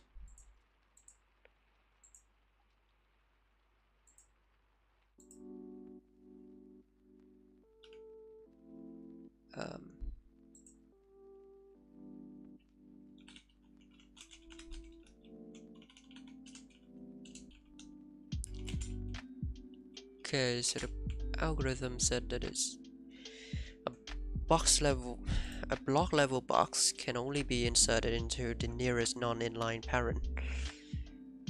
If the parent establishes a non-inline formatting context, then it is inserted direct. If the parent establishes a non-inline formatting context, then yes. Otherwise, if it does establish that, okay. So, I mean, we did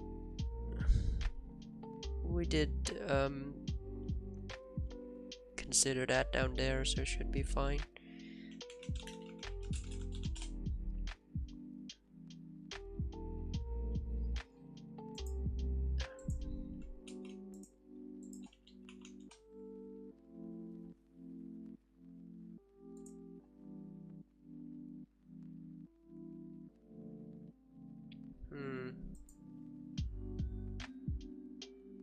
How come?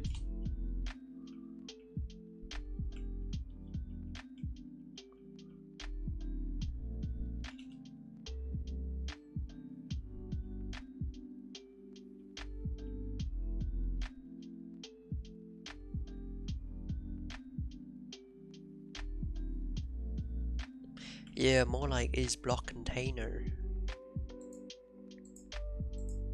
That would be the right one to use, actually.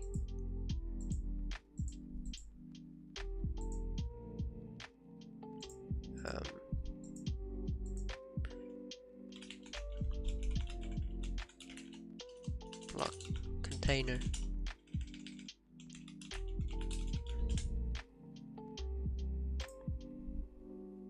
Uh-oh.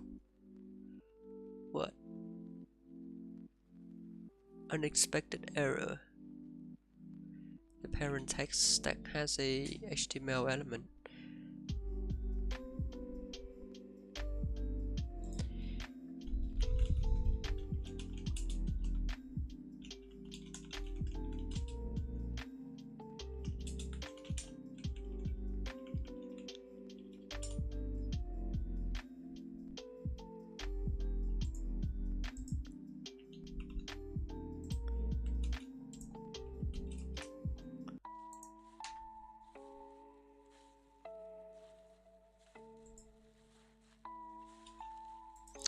Content in there. Huh. That should work. How come it's not working?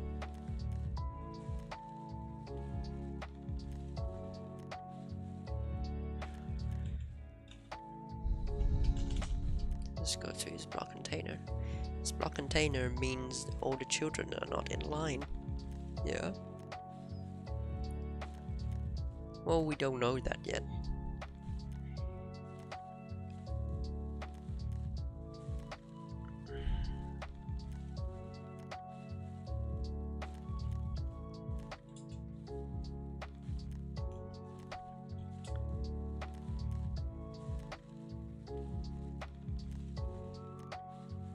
Did we establish formatting context by this time yet?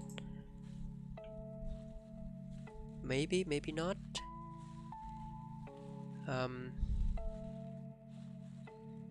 Build tree, build block, build everything there. Transfer. I don't think that we establish any formatting context at this stage yet, so this one is useless actually. Yeah. When is tree builder used? Calculate layout.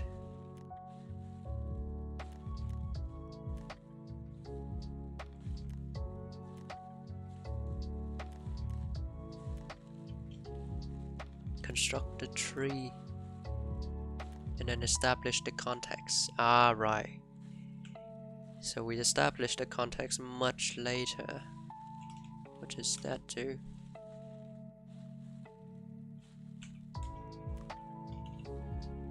Does it build the context for the children as well? No, it doesn't. It's just established context.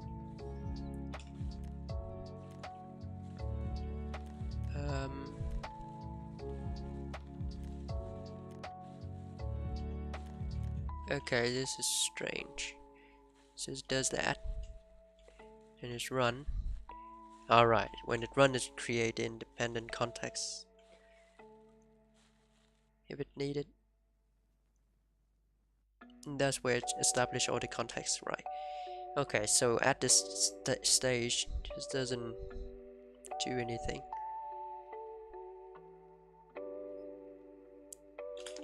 So we can just say is block here, but we need to improve is block. What does that mean to be is block? Is block mean to have block box in the box data.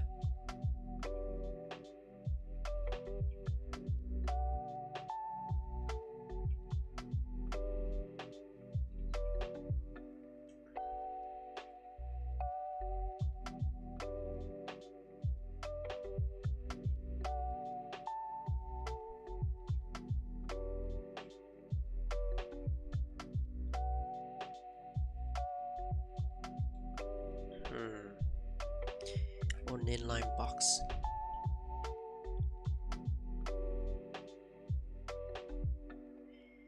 How can it be inserted into an inline box? No, it cannot be. But how come it's an inline box? It's a block box. And outer display is a block box.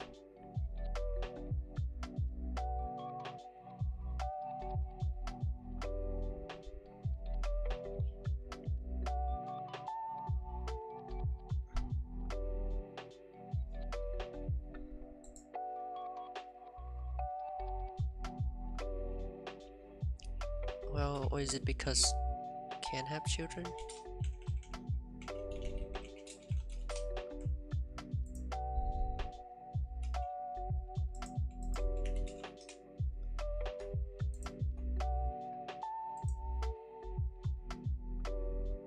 No. Okay. So it's definitely is block. Why is it not working? We're finding it in the parent stack from the bottom up. And then we say if that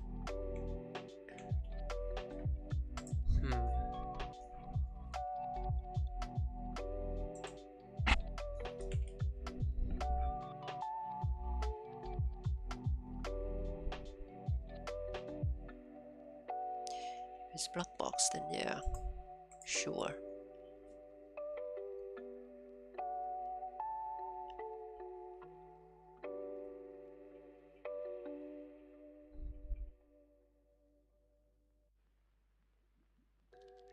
How is it not block? It's div element. Div element is always block.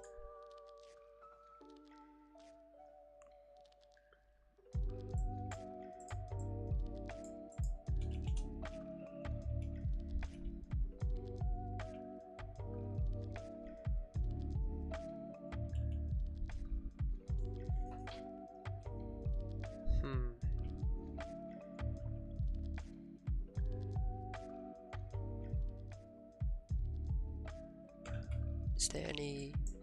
No, they all have value. Okay, so we're gonna try doing this.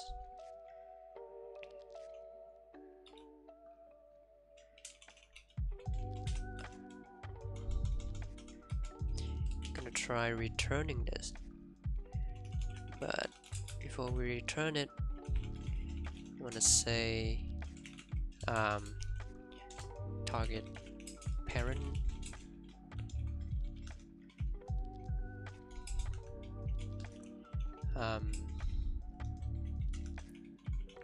which is parent box dot nodes, and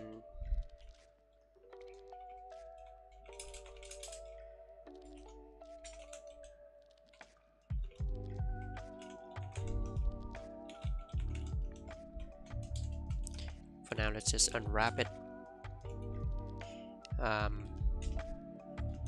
Get the display style.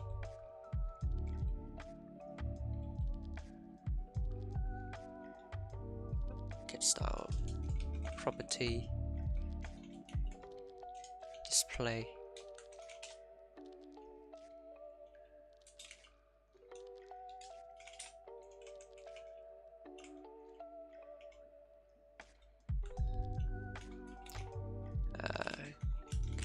down here. And so that hopefully should give us some information about the parents and see why they are not blockbox. Okay, targeting parent content inner display inline flow. Inline flow, inline flow, inline flow, inline flow. All of them say inline flow, which is wrong because they're not inline flow. They display block.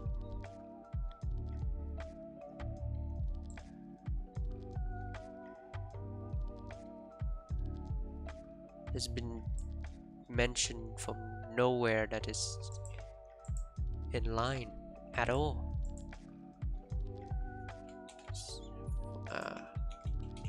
This is very strange.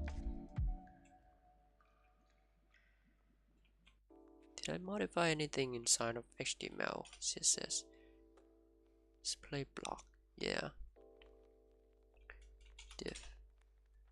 Div display block, yeah. So it should display block.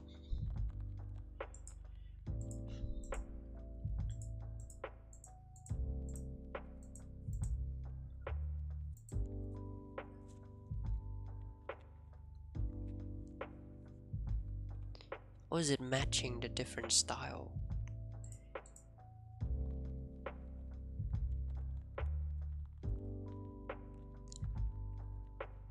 Did it match wrong style? This is gonna be crazy, but can we log out the style that we have here?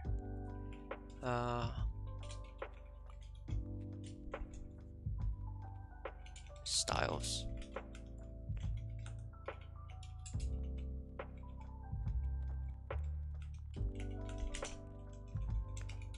Like so.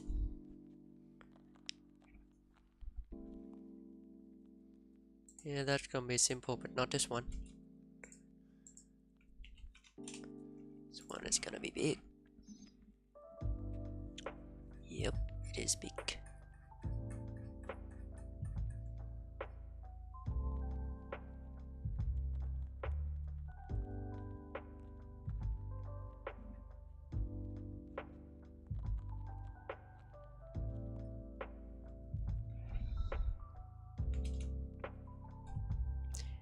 Can we filter it?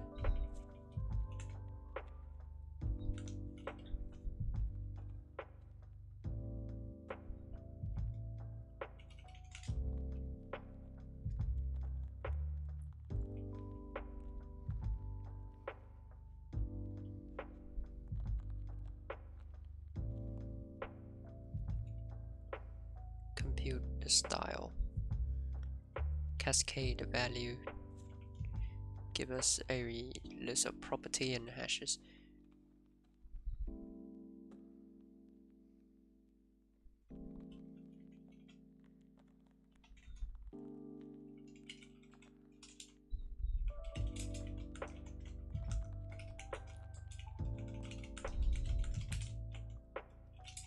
If denotes dot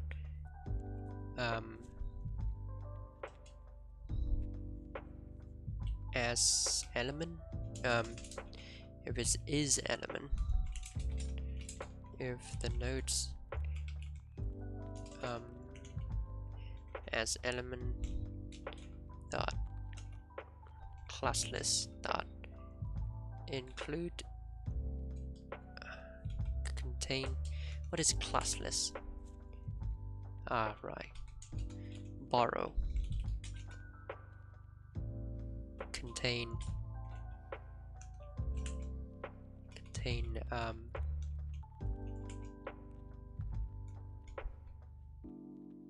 what? Content inner? Is that what we got? Yeah, content inner. Then we should be able to block out all the style that's associated with that nodes, and hopefully we get something.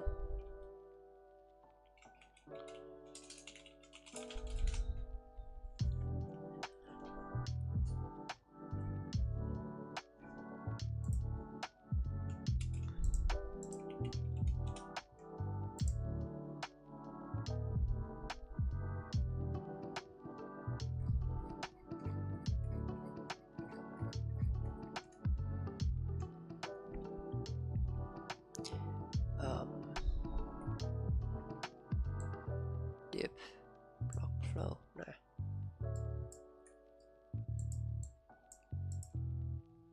Yeah, that's got all the style.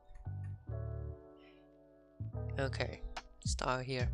Got padding left, padding bottom, right, left, display, full inline, flow. Okay, so we know that match. Then we're gonna find out why that match. Where does it come from? So can get all the rules out.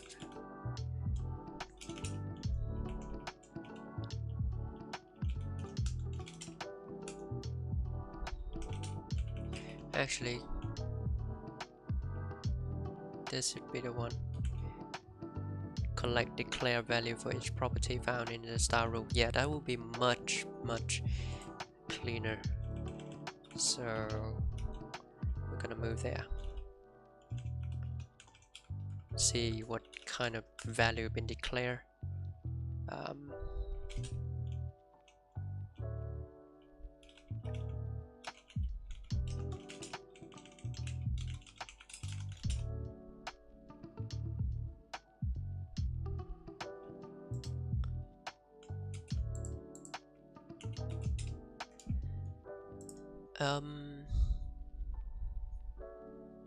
Okay, got some style up there. Let's see what they are. Declaration, got name as well.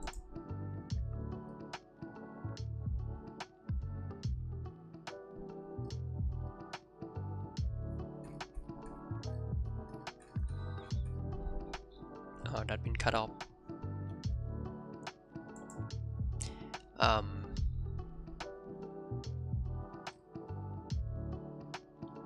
Perhaps we can filter out only those that contain the declaration with the name display. Yeah.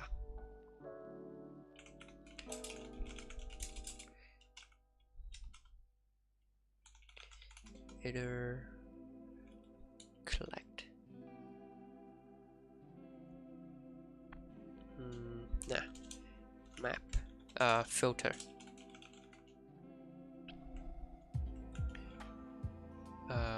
Rules. Rules that. What are the rules?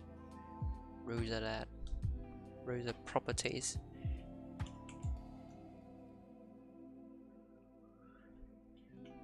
Wait, what? Declare value is a hash map of properties.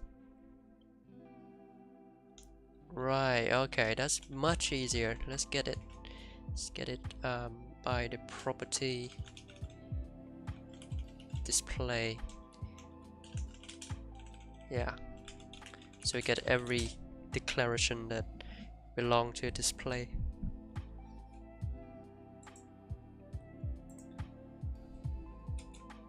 Go and grab that.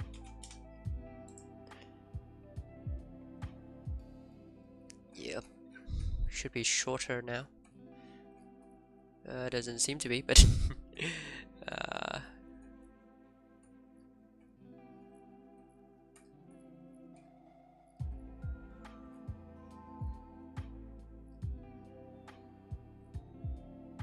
style rules.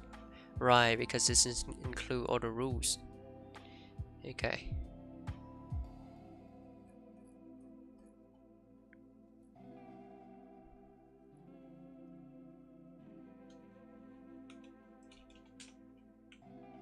Okay.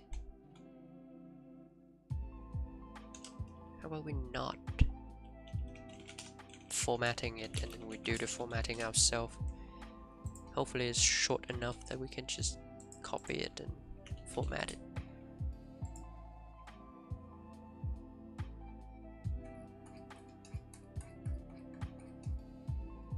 The hell? I thought we removed that. Or maybe I didn't save it.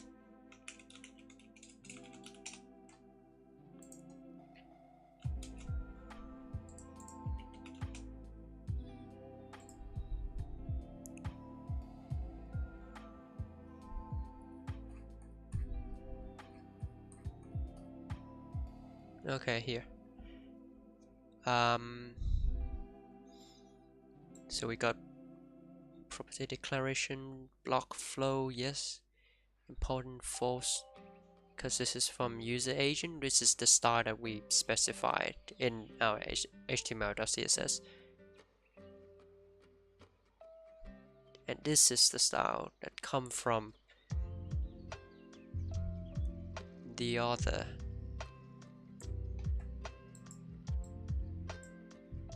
Huh. Where does that come from though?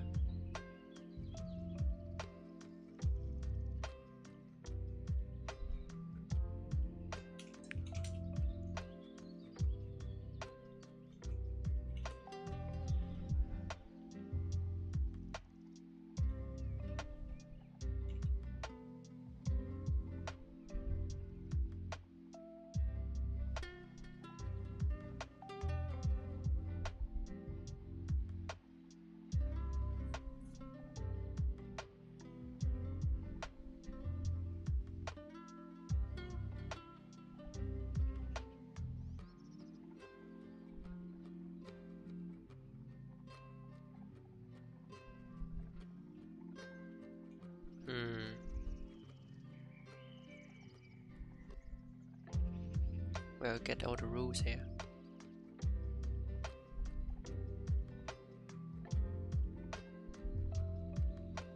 Can we make it include the rules? We can, actually. Just the rule.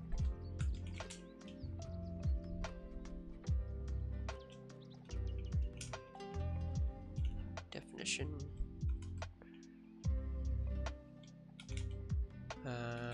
Contextual rule.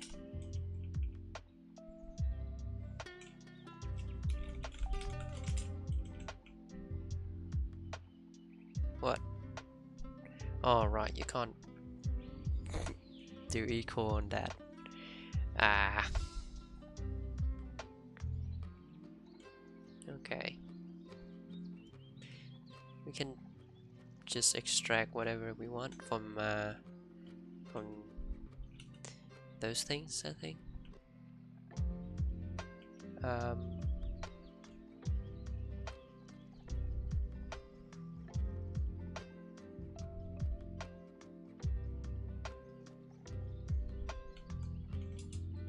Rule dot.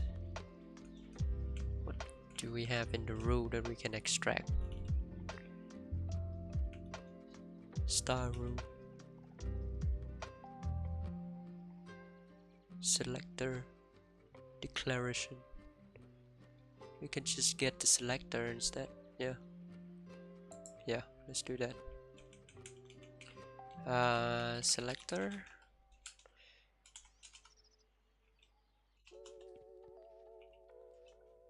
Inner selector.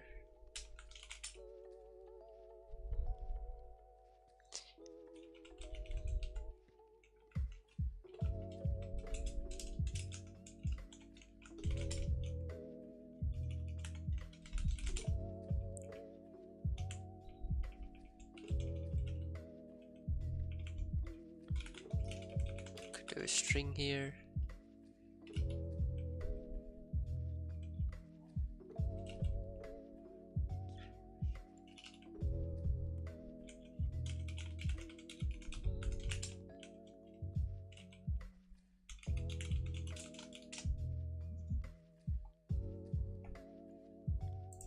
And hopefully that will give us the selector as well.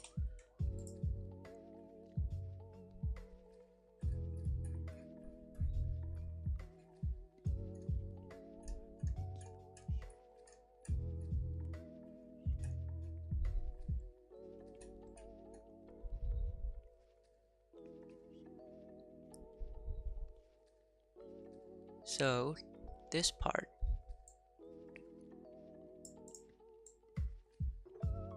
is from us, and this part is from them. Selector is universal, Simple selector, universal value, none. Huh. So you got a universal style in here that set everything to inline. What the hell?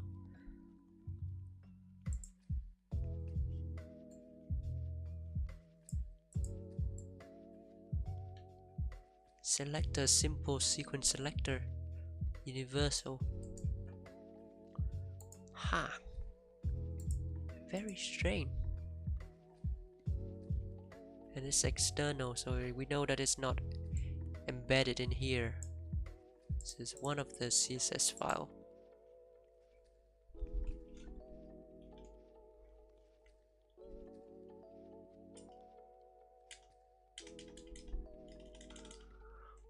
No, this is margin right.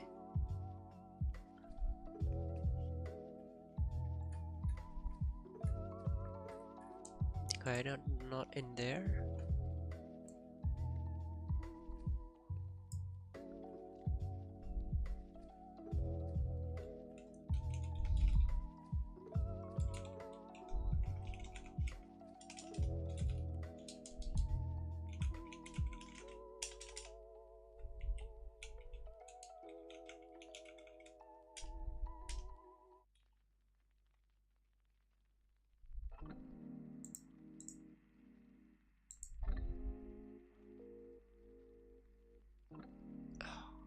God, okay, that does not show up. What else is there?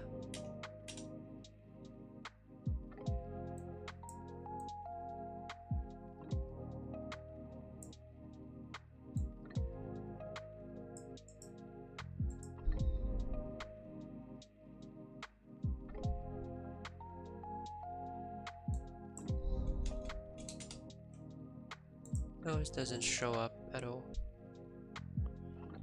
Okay, somewhere it got that thing that set everything to inline. So it's actually not our faults, it's their faults. Or more like our faults because we didn't support some of the tag, because they have some tag called no script, and when it's like no JavaScript support, it add those styles.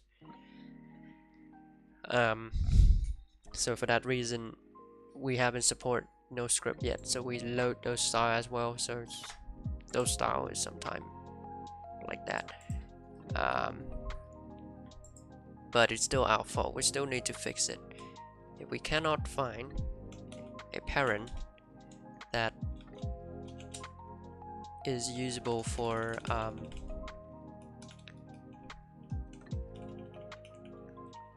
inserting, then we should skip that element instead of panicking. Yeah, let's do that for now. It's not the greatest behavior, but yeah, should do that.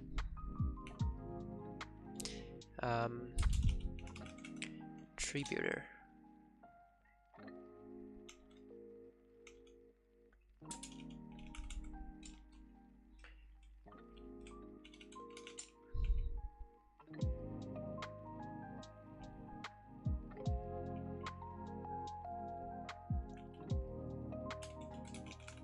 Get an option here.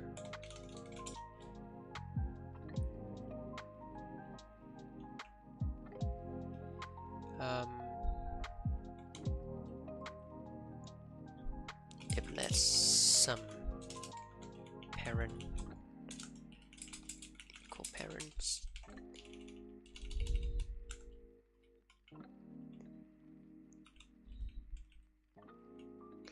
Or perhaps we can no.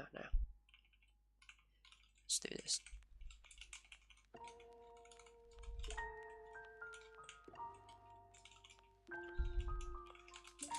Some parent, otherwise return none.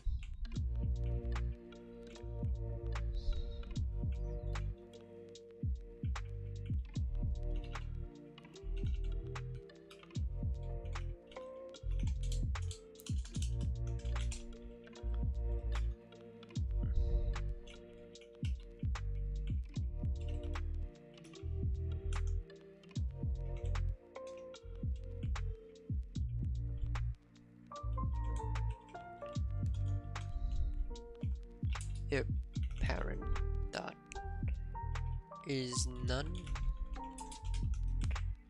and we can do this.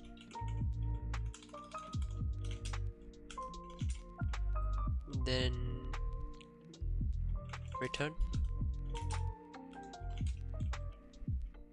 So we're not showing error, we're just skipping it. Oh, we're not panicking, we're just skipping it. Yeah. So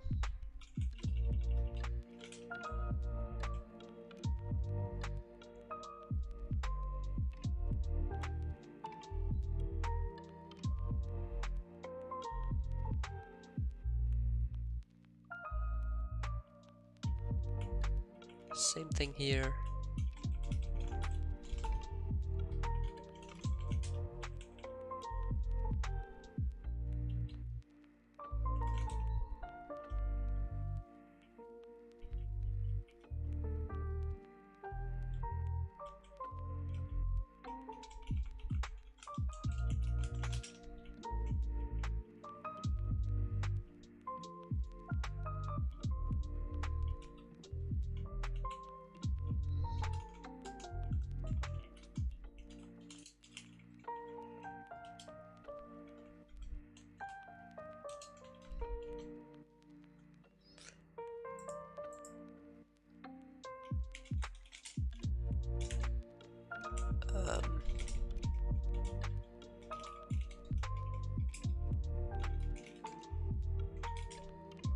More like last child. Clone.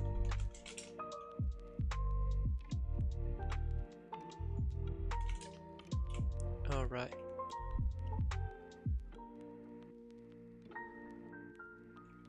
If let's parent equal parent.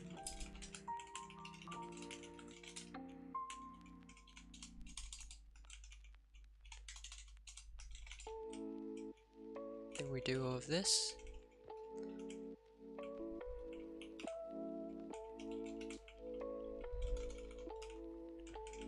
Otherwise we return none.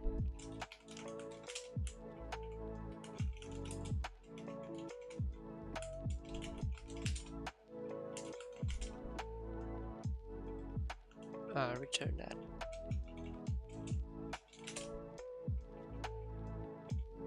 Yeah.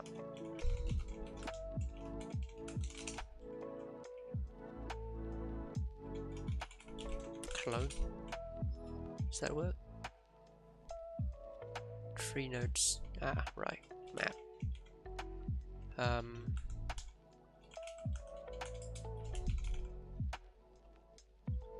Nodes. Like so. That should work just fine. Uh oh. 72.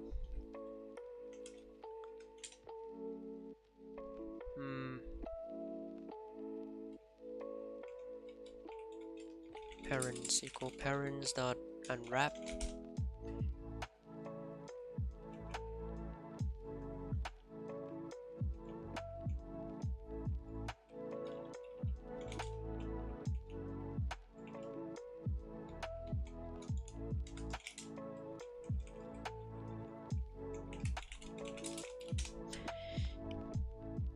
Alright, hopefully that works. It will stop complaining. It will stop panicking.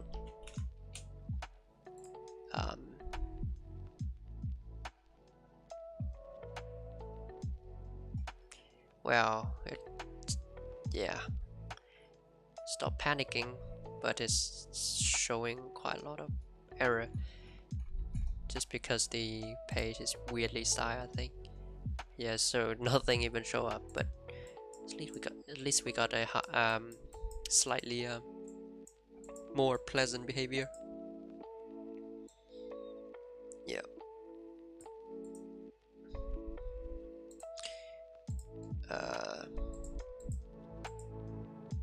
Oh, let's see if it can render my block actually. I think my block is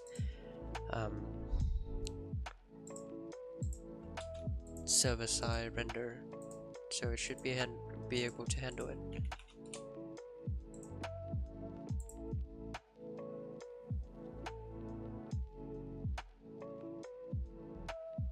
Hey, it can.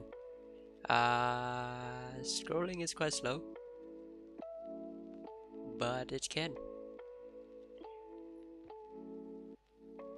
Okay, so the number of paintable nodes are 101, and scrolling still works pretty well compared to 95 in Hacker News. So definitely something weird going on there, and it's not the number of nodes to paint too much. Yeah, but yeah.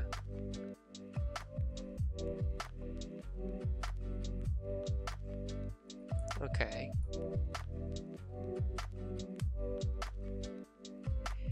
Yeah, it's not great. Some of the text do go wrong here, but we'll fix it soon.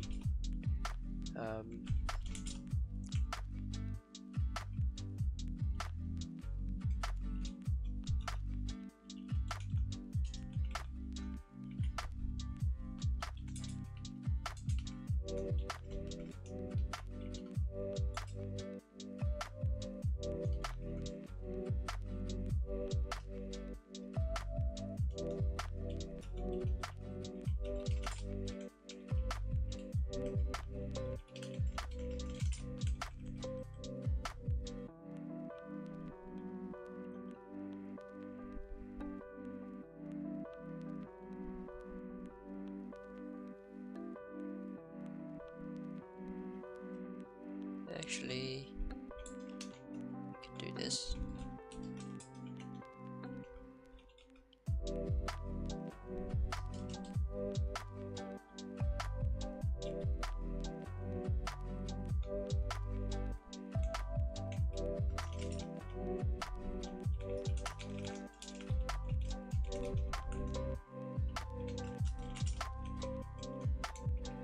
Yeah.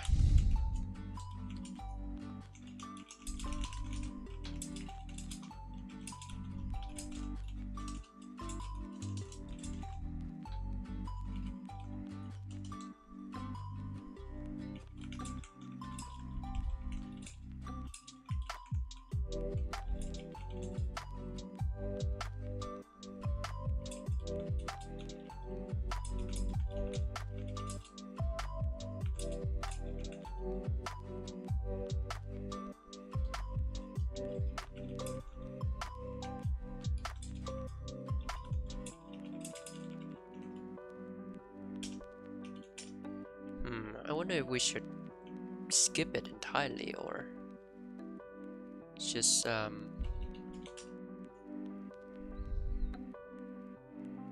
continue building for the child. I think we can just continue building for the child instead. Yeah.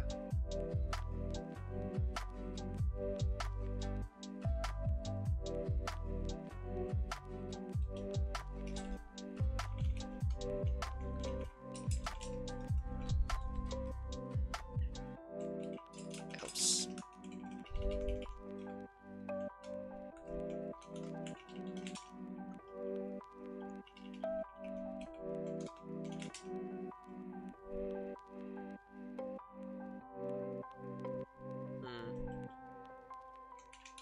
Try that.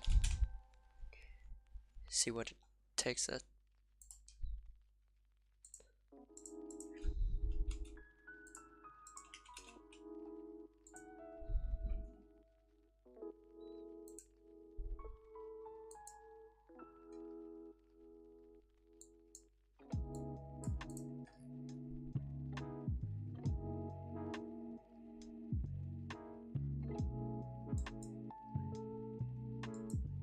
Shouldn't push text run into the mix into the parent stack because the parent stack can only be inline box or, you know, all the stuff. So if a nodes is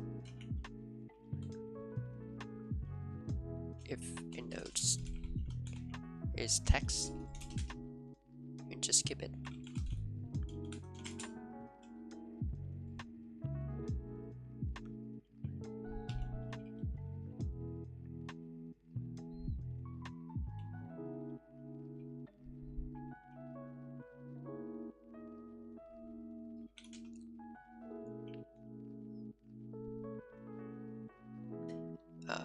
Let's do this instead. If parent is sum,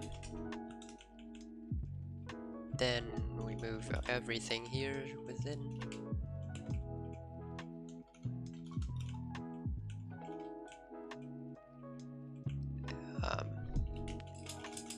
Else you got this thing.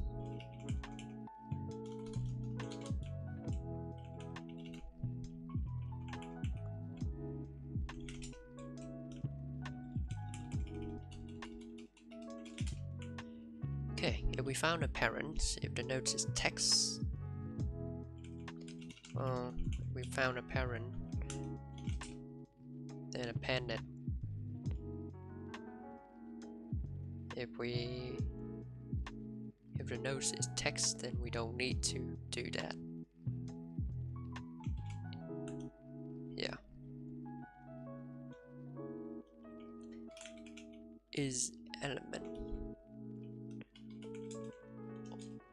If the nodes is element or the nodes is a document, then you can go. Or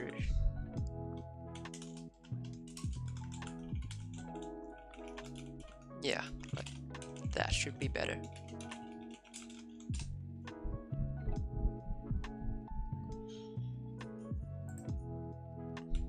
So now we'll have less complaint about text not being inserted in the correct place.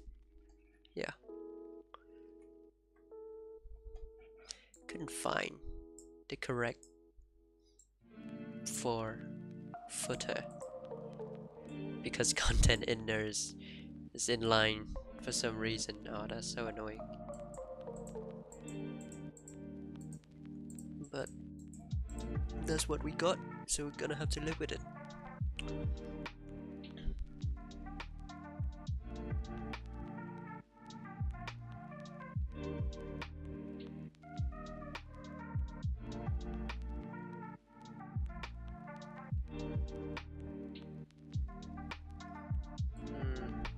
We got an anchor element.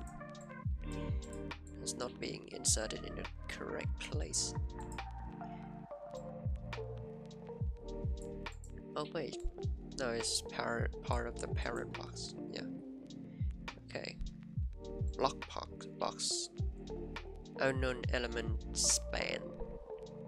Ah, that's wrong. Span should be in line. I think we can fix that quite easily though. Because we can just go through HTML. Hopefully we have span in here. No, we didn't define any span. So do we have inline? Q inline.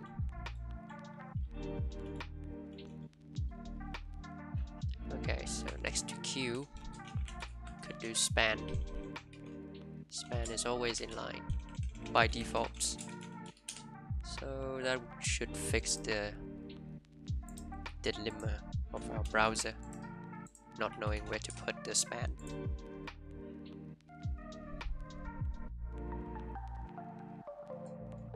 Okay. So footer is blocked, yes. And all of these are in line for some reason. Oh, because there's a universal selector that set everything to inline. Yeah. Span. Oh, class. It got a class, so that's why. Yeah. So maybe the class is overridden into blockbox. Yeah. That's quite annoying.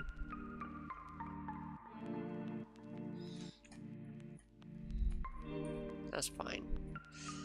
I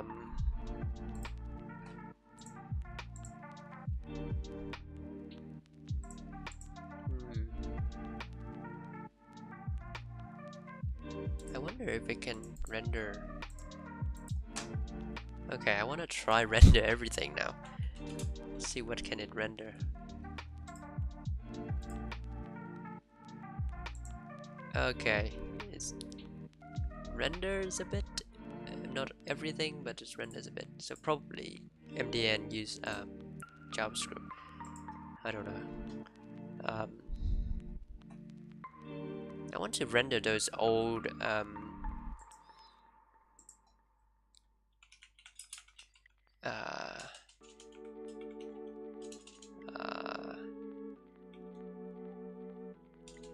what is it called again?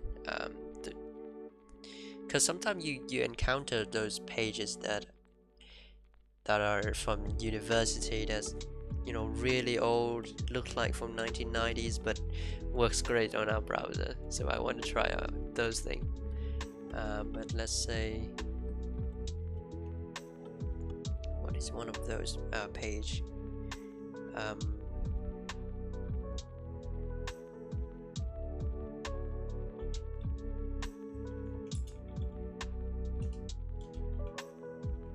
Encyclopedia, maybe. Yeah. Okay, let's try this page.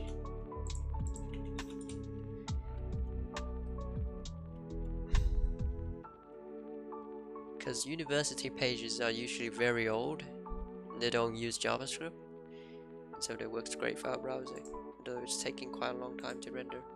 And this doesn't even render anything. Okay.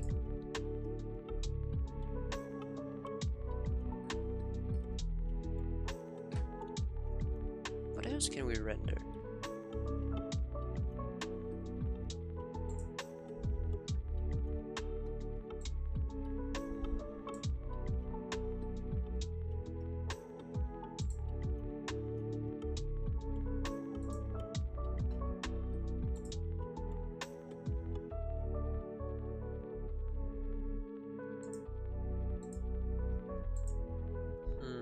Can we render this page? Maybe. Let's see.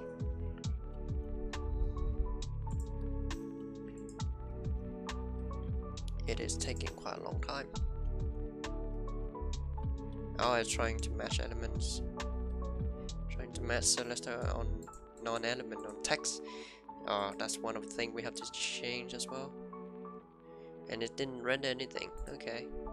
So it can't even work on this one. So what can you render? Can you render this?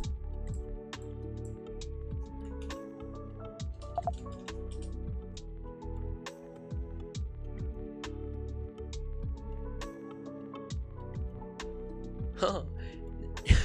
Just render the corner. Well, at least it got the corner right. Didn't get the logo though, but it's got the text correct. And the rest is dead.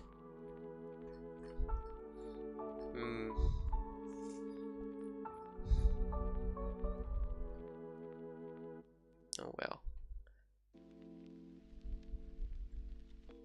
Oh yeah, I think Serenity used to Serenity OS used to render their own web page all the time in their browser, which has now been extracted into Ladybug's browser, which is very exciting. Let's see how much we can render. Quite a lot of it. We still haven't nailed this thing yet. Why is that being cut off like that? B. Okay, anything in B tag seems to be... No, not just B tag, just P tag. It's sort of limited. Perhaps it's calculating the size of the body is wrong for some reason. We'll have to investigate that.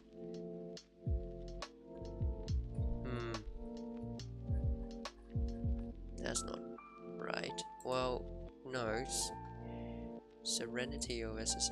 Okay, that works. That actually works. It's just in the B tag is wrong. How come?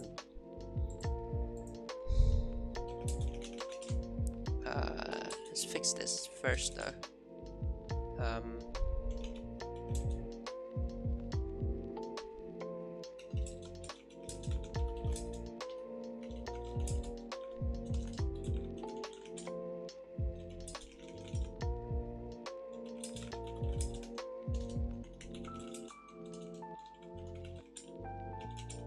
Okay.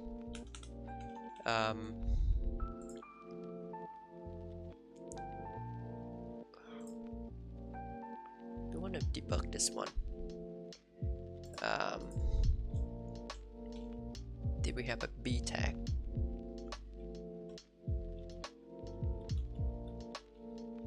What does B tag look like? B tag, font weight, bold. But essentially it's not a block, it's an inline. So B tag here as well.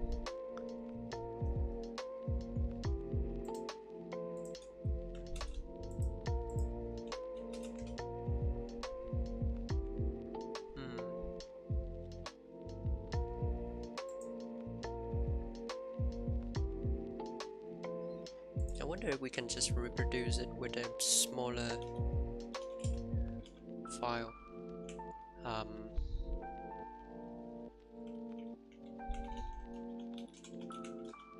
Alright, that's probably why, because we haven't support inline completely. So if we have something inline like this, testing,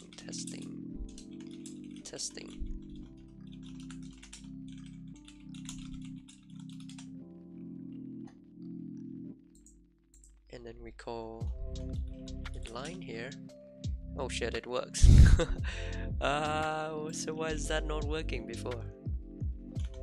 Does that need body?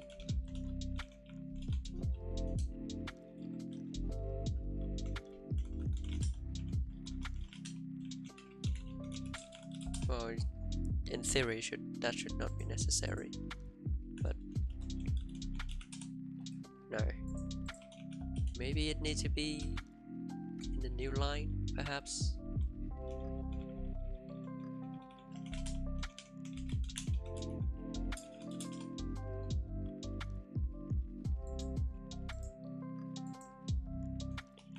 Inline. No, it works fine.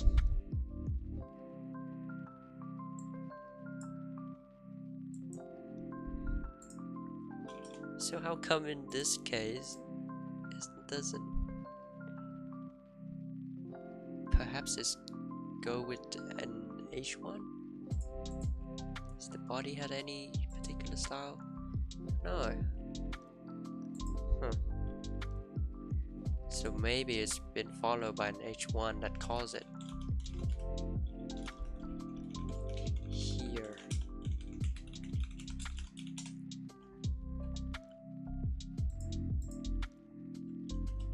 Inline.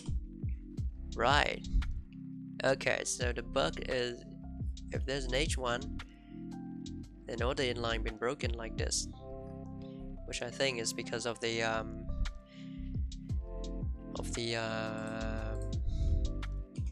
attributor. The attributor is not doing the right thing, because when it encounters something like an H1, it's create a block box, right? So you get a block box for H1, and then just go down to see this inline. So that should be an inline box, but now we have a mixture of them. So what it should have done is it should have created another block box to wrap that inline box within, but it didn't. Instead, well, it did, but it also breaking this testing box into multiple smaller chunk of block box and inline box. So we got like that, and so on and so on. That is wrong. That is very wrong.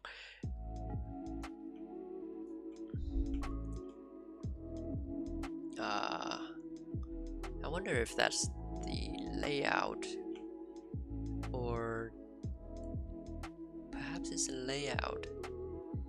Perhaps it's a layout thing. Let's dump the layout and see how it's look like.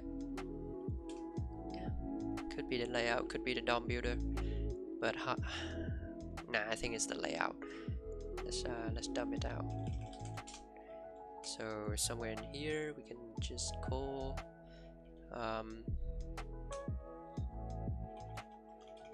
debug, call self.layout3.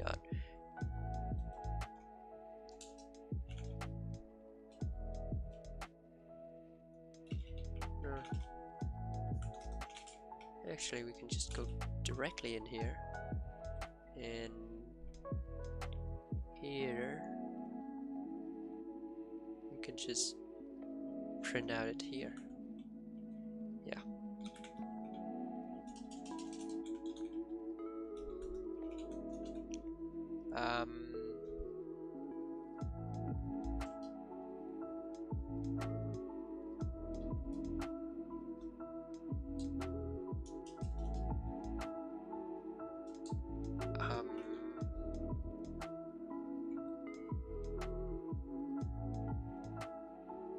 Dump layout?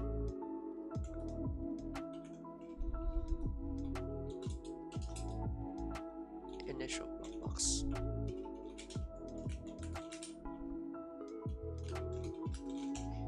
Keep forgetting what is the function that we use here. What? Oh, right. Sorry. Should be like this. Dump layout. Oh, dump layout call log debug. So we don't need that.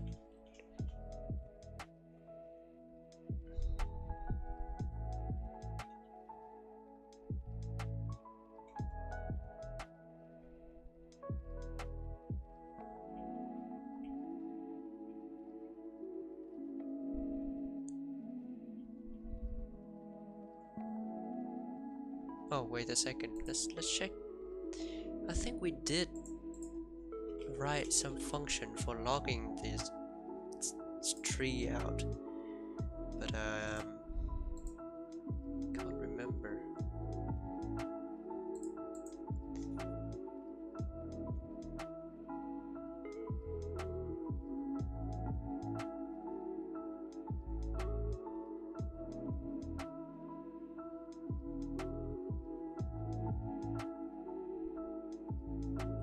Nope, I don't see that.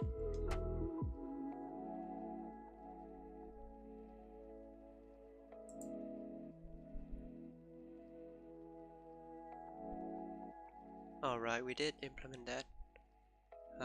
For DOM. Ah, right. That's why. That's why. Because in layout we have DOM layout. Maybe. Perhaps. So let's get back to pipeline. And we don't need this anymore. You can just call this.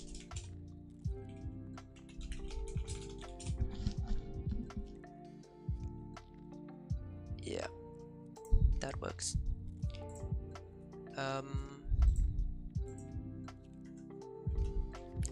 Inline. Yep. Just layout. So the layout got line box, text fragment, and then another line box, and then another text fragment. So that is very wrong, and the line box is only this big, and the width, that is wrong. And here the width has 0. The width as 0 for block box that containing the width as well. The B text as well. Ah, okay. So this is wrong. We need to increase this.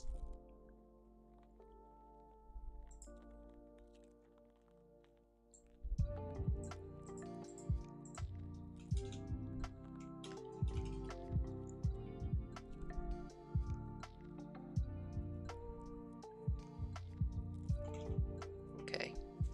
So in layout,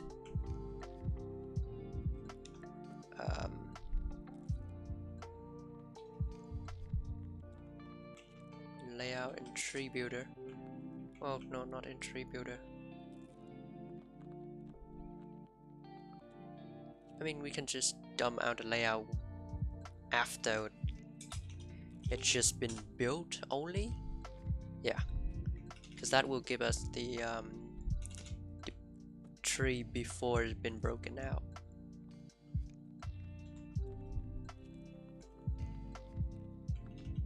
Before we run layout on the tree, we got the original tree. Okay, just clone this. Yep. And then we can do. Uh-oh. What? Unable to obtain formatting context. Right. Okay, so maybe it's the wrong idea to do that there.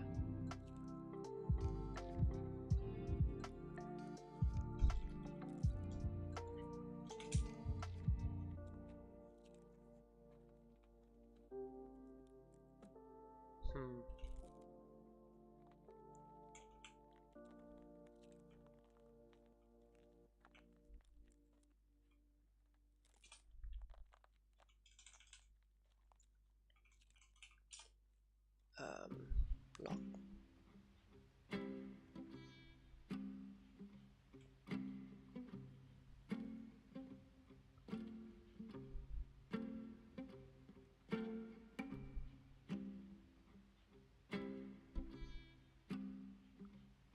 Compute with. Right, here.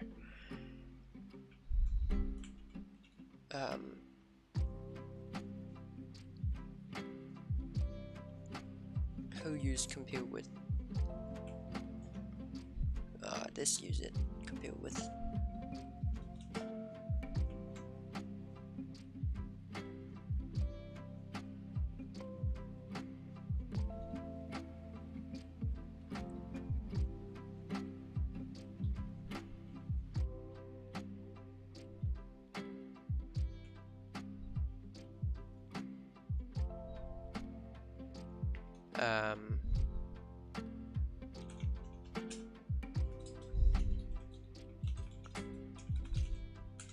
Because this is anonymous block.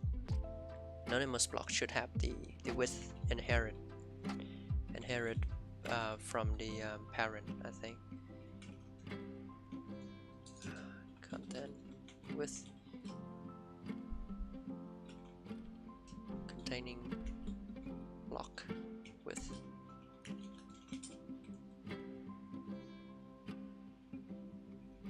Return. Yeah.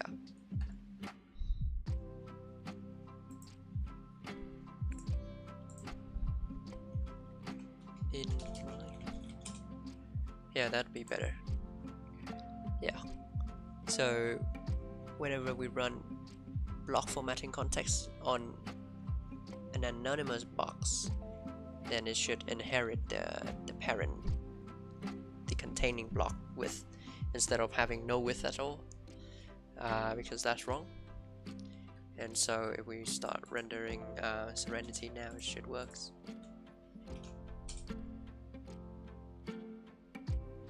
Yeah, awesome. I still haven't supported bold text yet, but it will be soon. And it doesn't support of the list, so but that will come later. Let's try render hackernews. I think it's gonna fix quite a lot of things in there.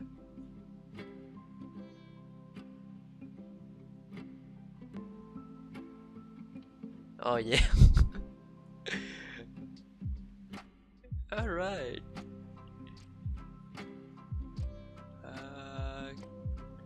Yeah. It's not too bad. Just very small text. um, but yeah, that's good. I'm happy. I'm happy. I'm happy that it's allowing me to do that.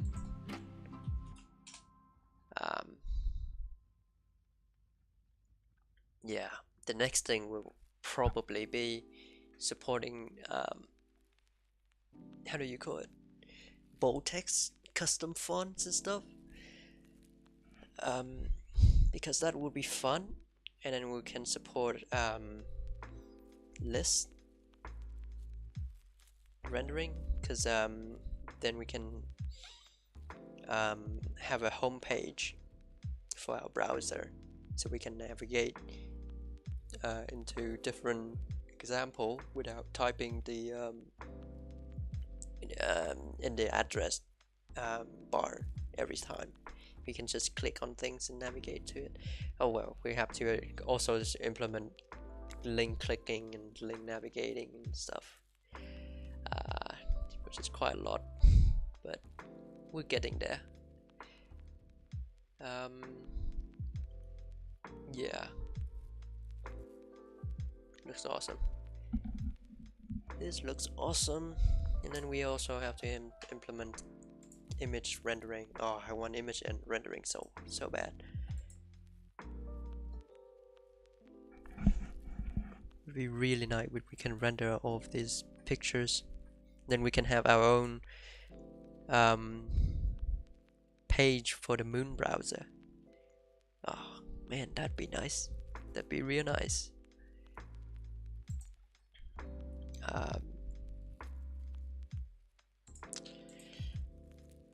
Yeah. I can't render this page because this page uses JavaScript, sadly.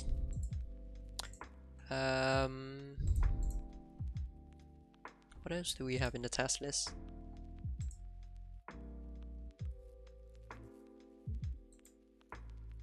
Yeah, well, we kind of solve it a bit.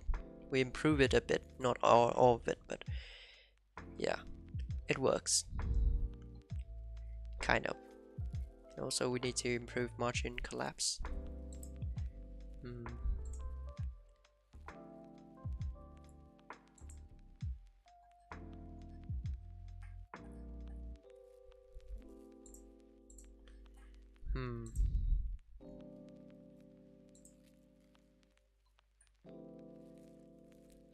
Hey, what if I render this now? What is it gonna look like? Okay, that's fine. How about this one?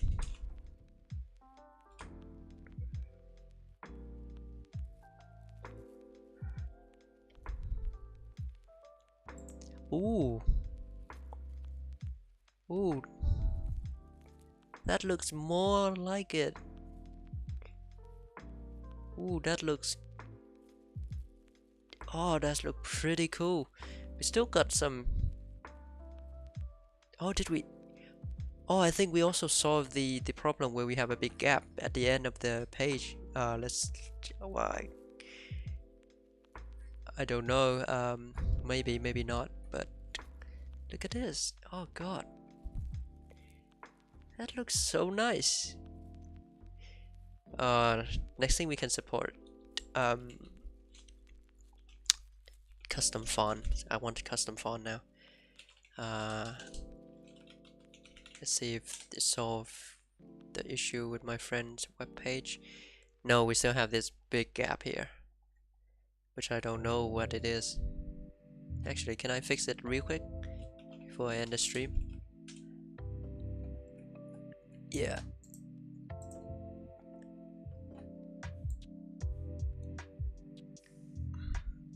doesn't have anything special in the pay in particular. So why is it not? Give a hand.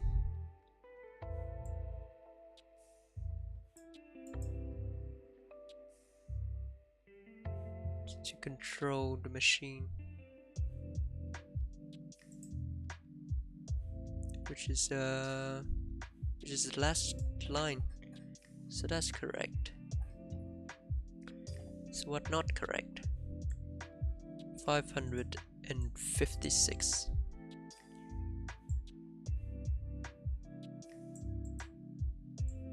1373 for the HTML. For the body, 18 here, 18 here,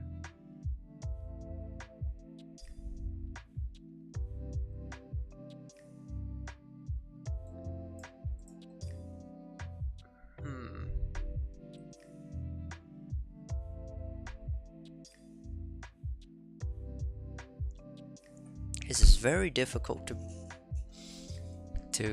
debug when you don't have the element selector.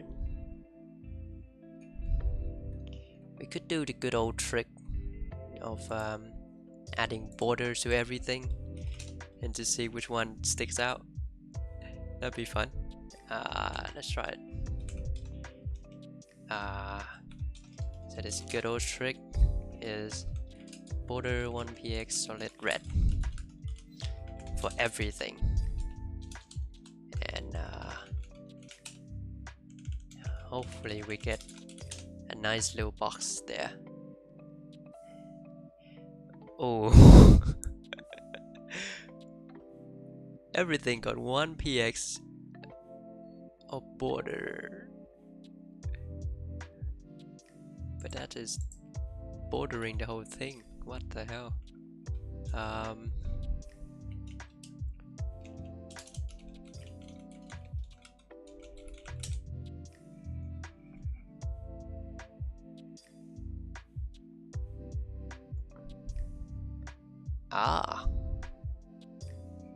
Okay, so it's not a box there.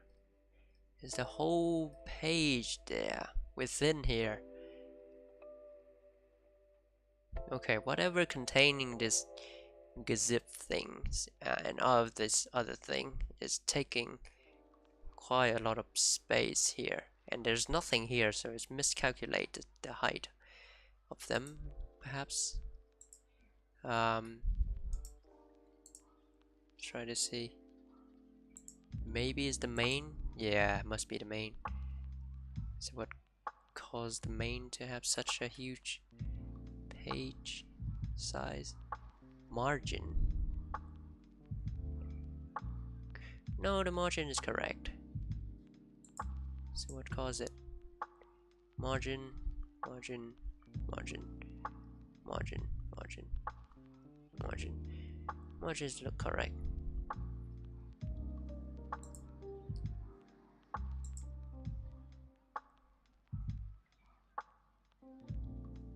Interesting. Can we reproduce it with a minimal example file, perhaps?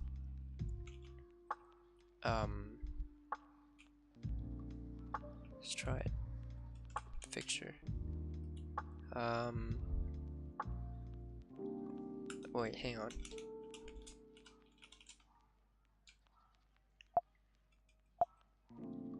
Oh no. Let's commit it first. Let's commit this thing first.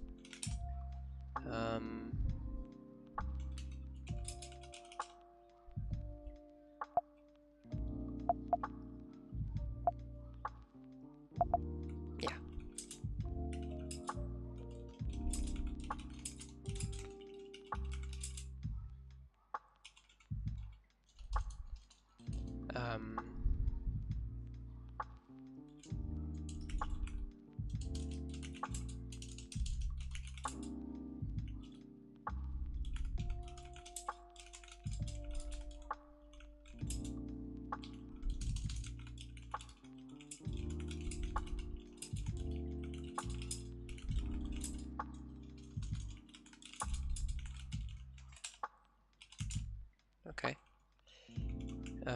Let's make a small test margin.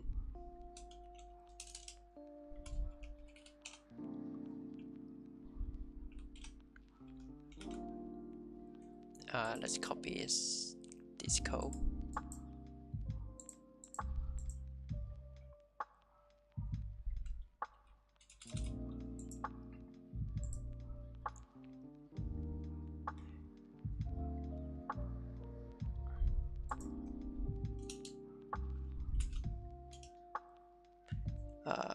Let's beautify it first, actually.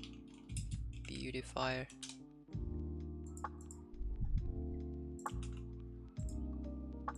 I said beautify, not render. Okay.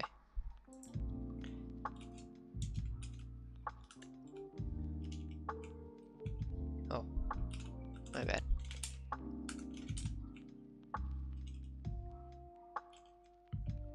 Okay.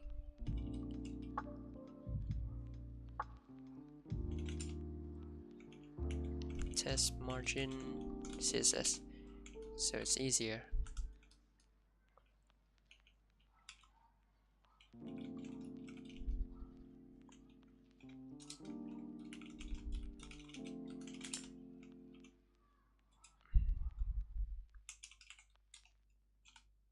So it's easier to extract of the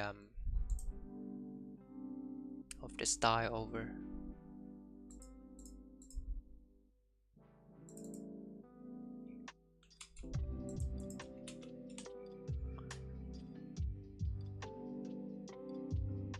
Not too much.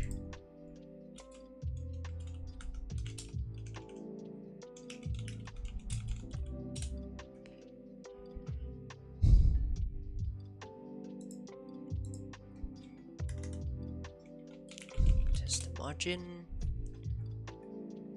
Okay, margin doesn't seem to work very well right there.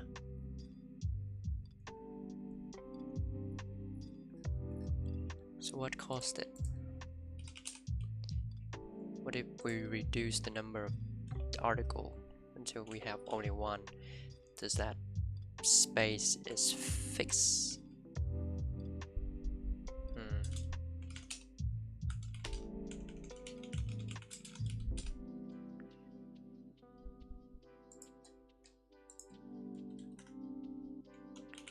Margin.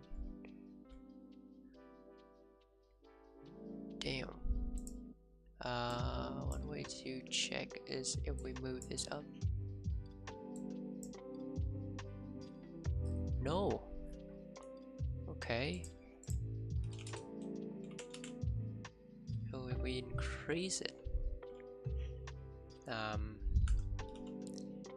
we increase 3 more. What do we get?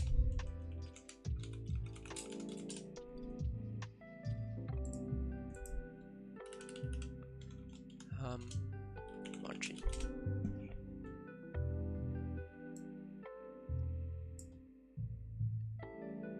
Okay, so that space is stacking up. Space is stacking up according to the number of margin. So something is not right with margin.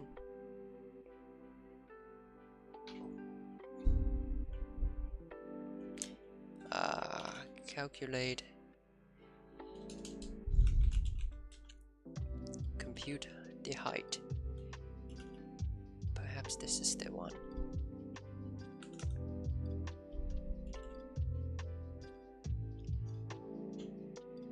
If the box is anonymous, compute the auto height.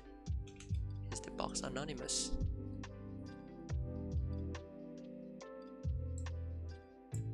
Div element header. No, we don't care about header. We care about this one. Main. Articles. Okay, so it's definitely not anonymous, so we can ignore that case. Computed height, if it's auto, I think it is auto.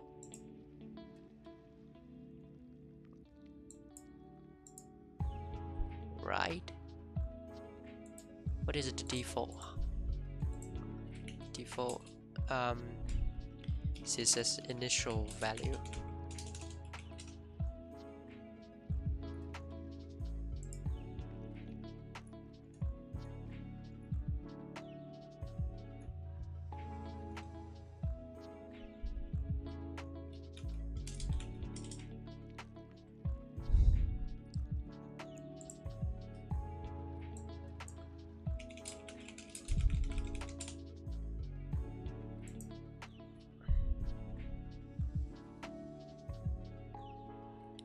Default value is auto. Okay, so it is auto. So we have to compute the auto. We compute the auto by iterate through the children, calculate the margin box height,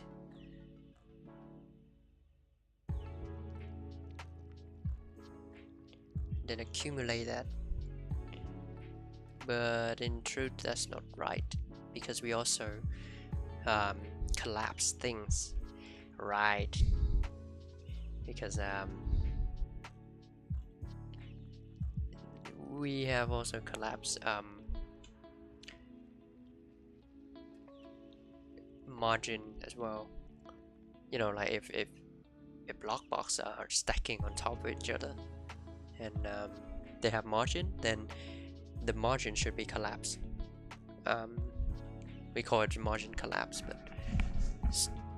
in this thing, this margin box height is not taking into account of that.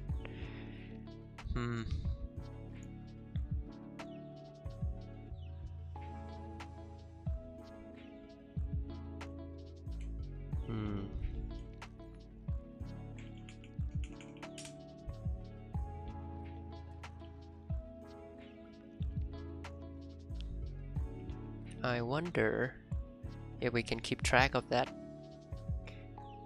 total number of collapse space. Yeah, we got this collapse thing. So we can keep track of the number of total collapse. Then we can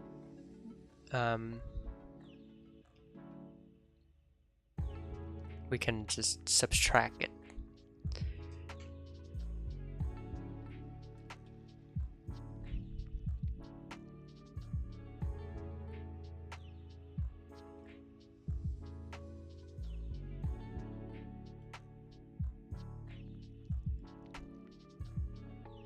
Plus final collapse margin is previous collapse. Plus that, minus that, yeah.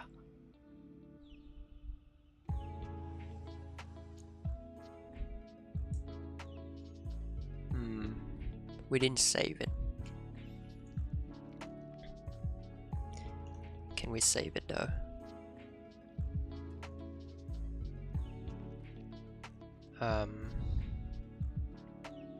Because what we do is we place the box in flow.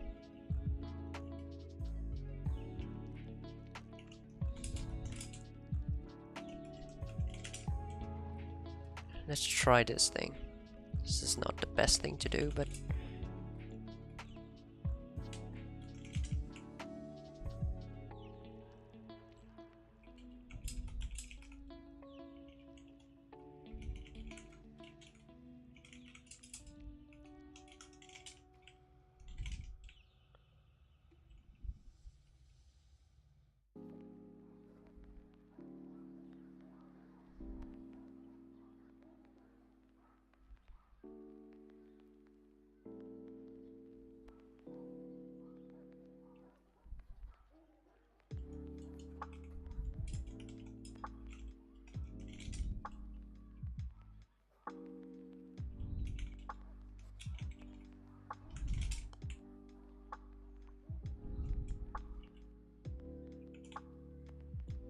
okay.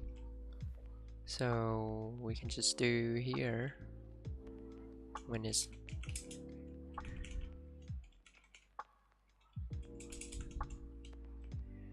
yep.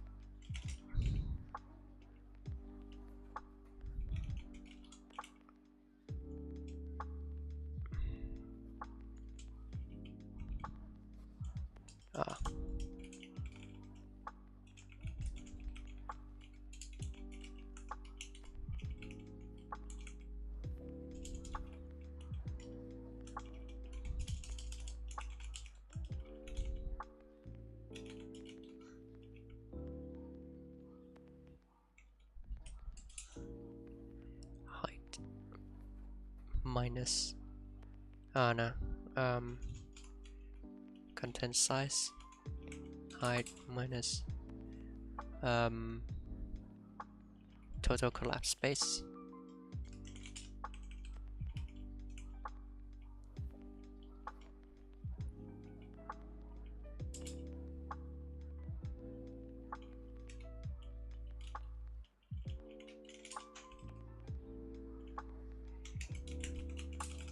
Just to make sure that the theory that we had are correct.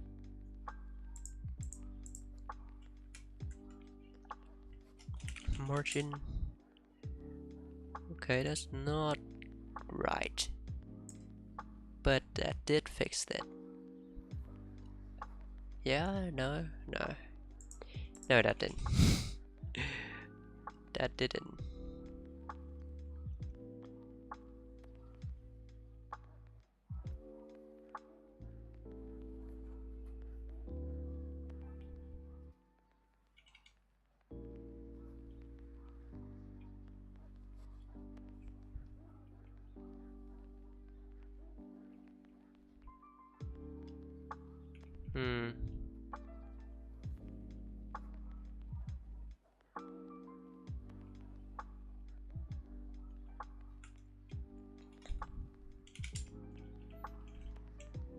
Perhaps it's because of the second round of layout, maybe? That is not right.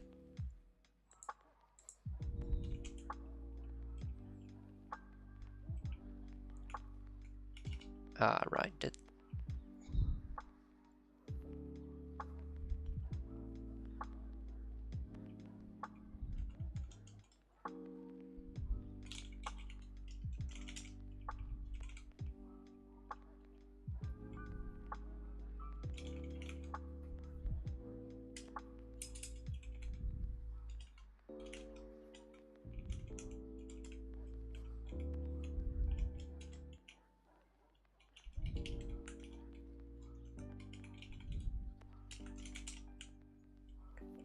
Right. Okay, so in this case, perhaps it will work, perhaps it won't.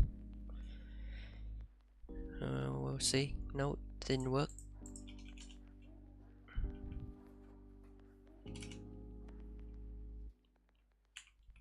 Maybe it needs to be there.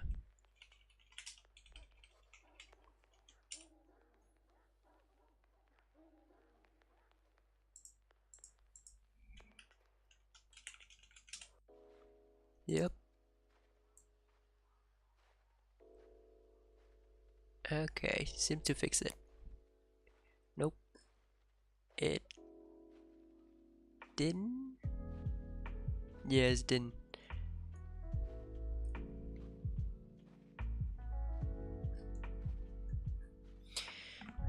For some reason, it still got that huge space at the end.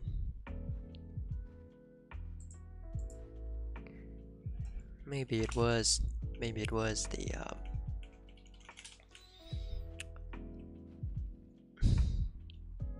it could also nah. It must be the collapse space is not taking into account.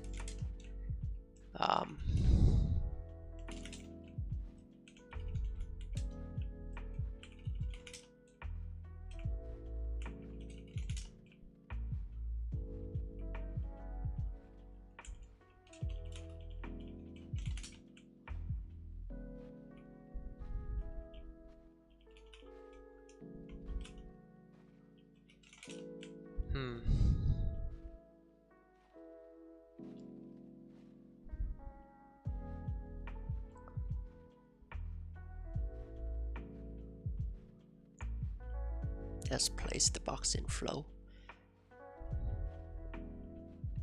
and compute the height.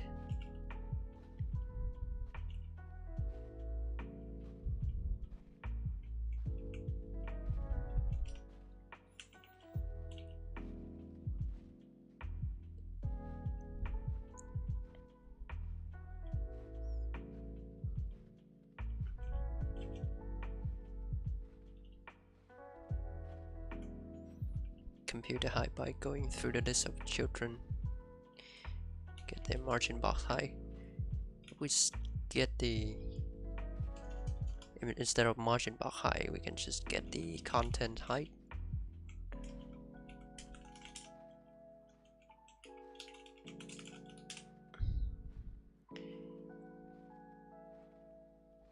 No, that's wrong.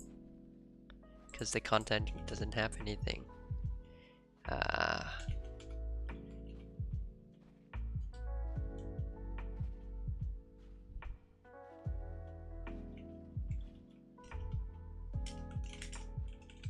Can we get the padding boxes then?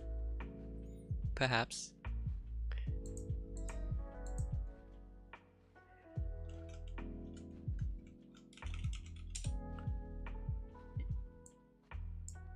Yeah, getting the padding box definitely works.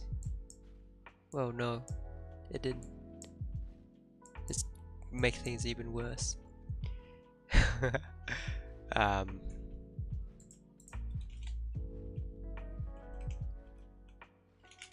But definitely we know that it's the content box, the margin box height is not, it's not right.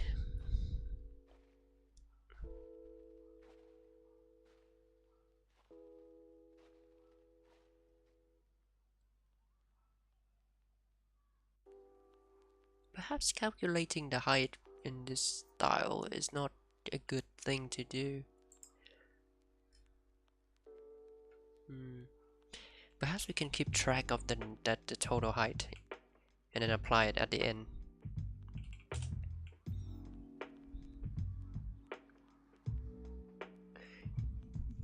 Yeah, perhaps. I don't know if this is the good way to do it, but maybe it is. Like you can do, let's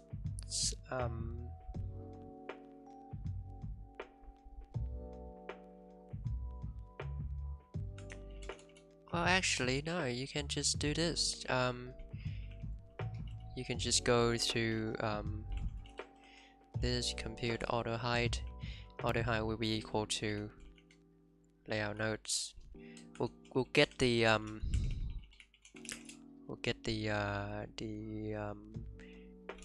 child with max y, and then the child with min y, and then the height will be equal to the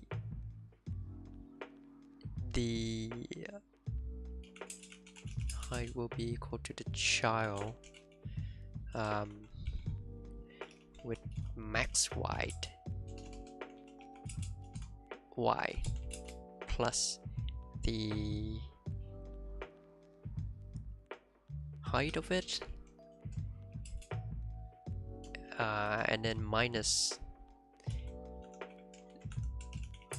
the child with the min y. Yeah, that would do it, I think. Nah,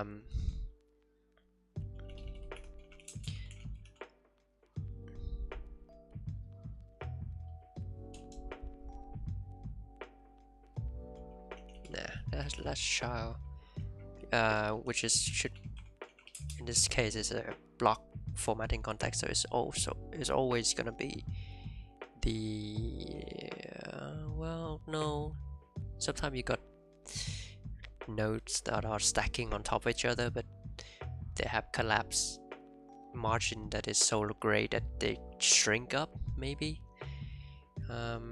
So maybe it's better to search for them.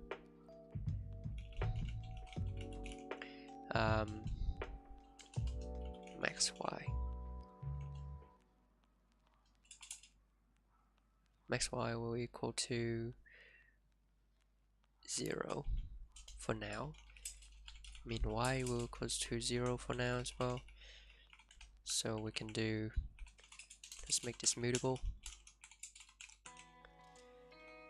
So we can do layout nodes dot for each child.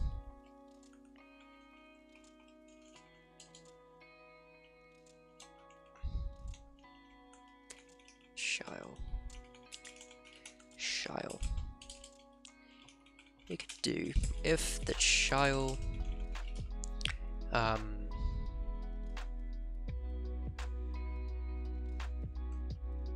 how do you get their position?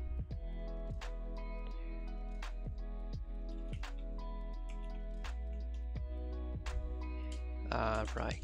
Let's child equal layout box pointer. If the child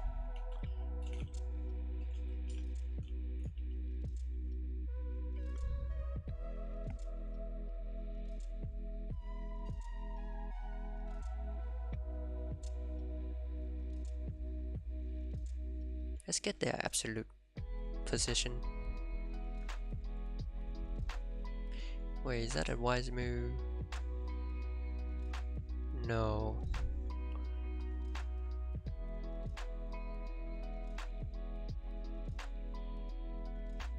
No. You don't need to, actually. You don't need to, because when you place the box in the flow, what do you set?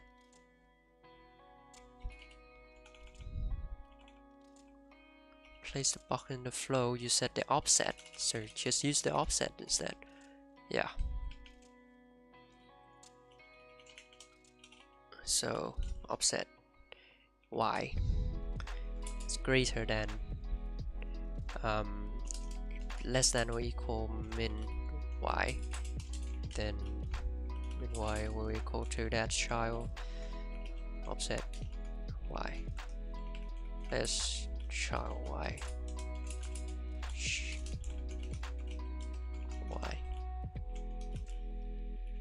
child y if the child y is greater than or equal to the max y, then max y equal child y should be greater than.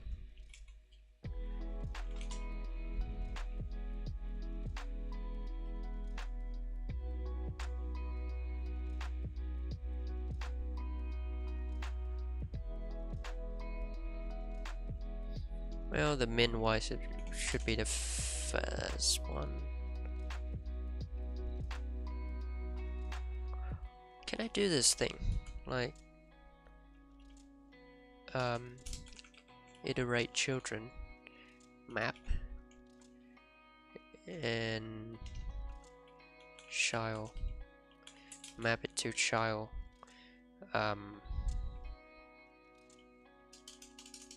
layout box ptr child, map it to child, get the offset y,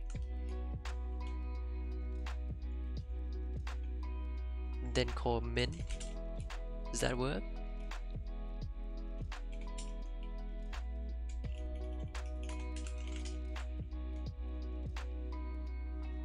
Alright, you can't do that with F32.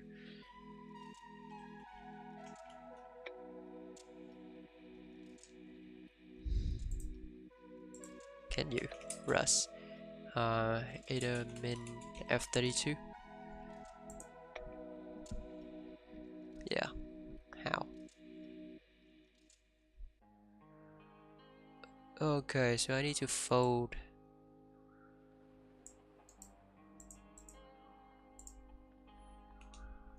Fold works just fine, I think. Should be the F32.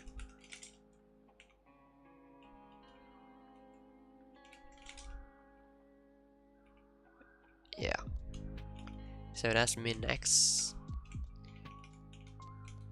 Min y, I mean. So the max should be max.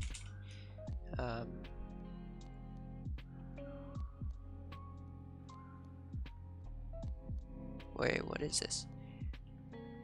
Fold.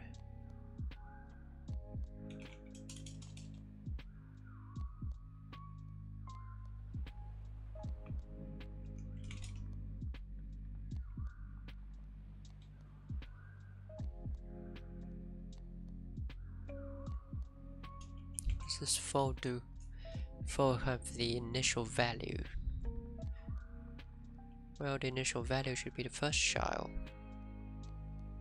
I think.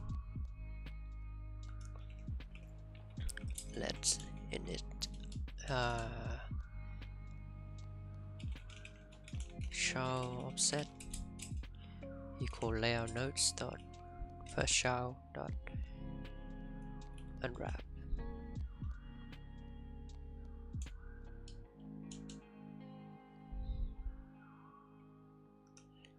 First child wide.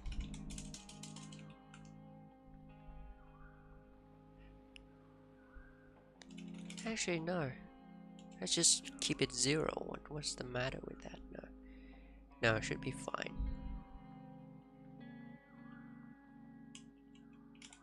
F32 min positive. Yeah. So max get it, and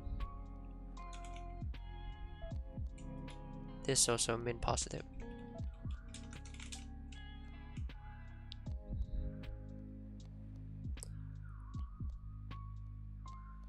Oh no. Oh no, should be infinity. That's correct. Yeah, should be an infinity. So you got that. Yeah, much easier. So now you can return max y plus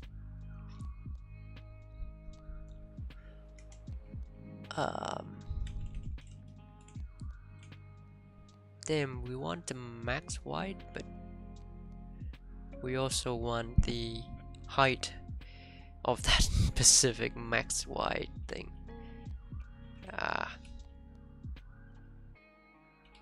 Let's find out by hand then. Max wide equals 0.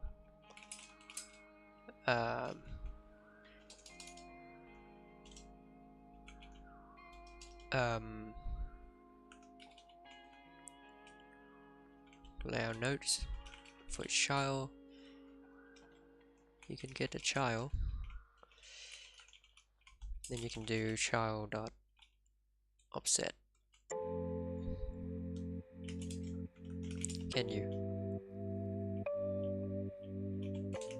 Layout box PTR, get the offset. Y.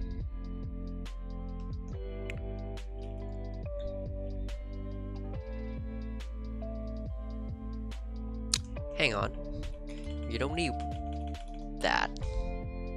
You just do this. So instead of just taking the max y, you can just do let's offset equal layout box PTR, wrapping with the child, get the offset, and then returning the offset. Well, yeah, the offset y plus the child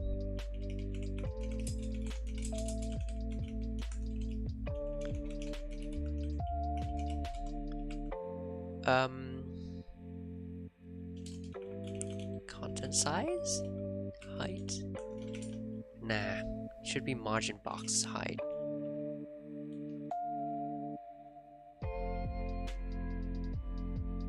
Yeah, should be margin box height. And should be max y minus min y. Like so. So you don't even need mutable.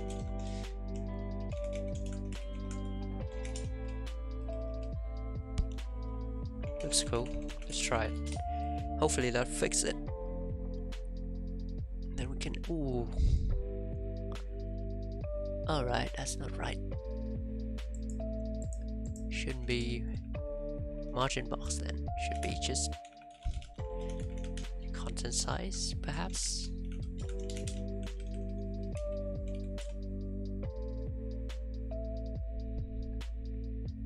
Nope.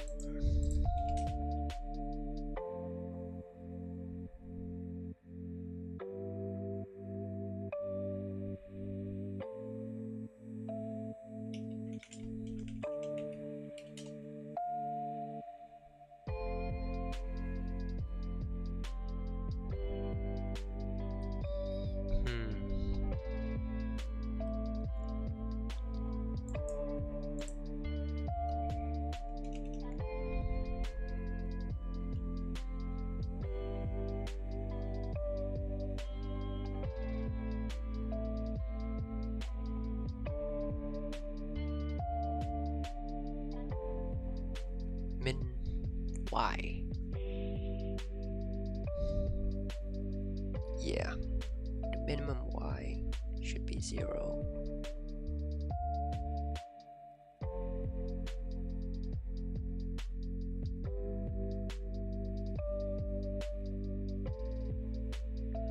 Well, the height should be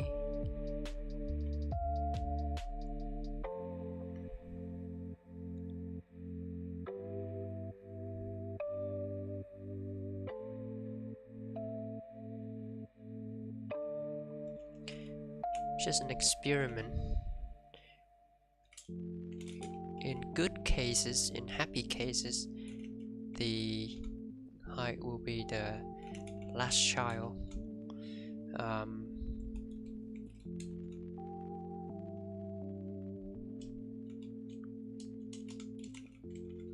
Should be the last child.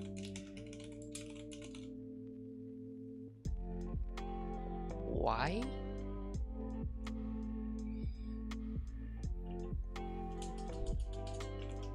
Should be last child.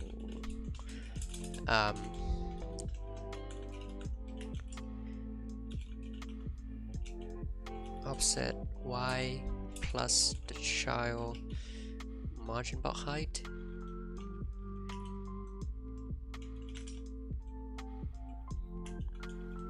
Rabble 0. That is the happy case. So let's see if the happy case actually worked. No, it didn't. It didn't. Huh. Very odd.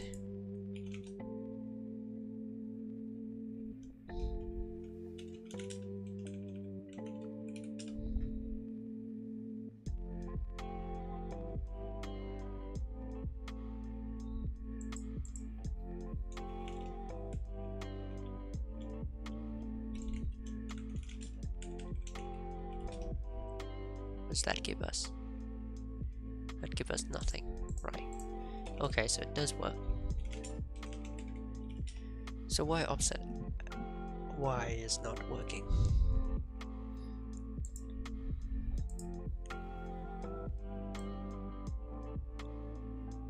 Offset y is 108.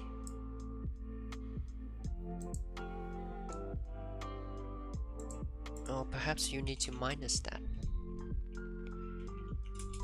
Minus that with the layout nodes.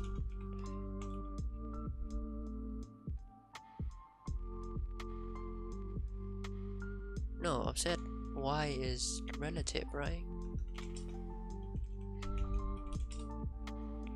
So you shouldn't be able, you shouldn't need that. Perhaps I'm wrong.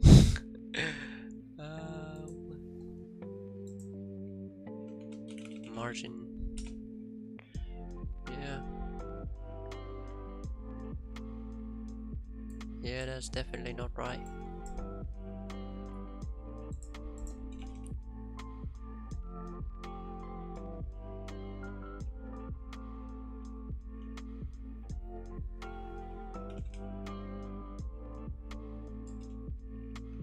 Oh wait, you should plus with the child margin box height, maybe.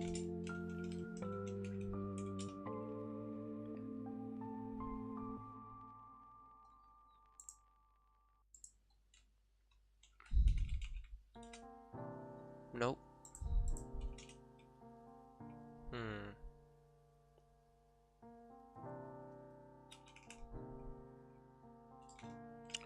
What if I do this?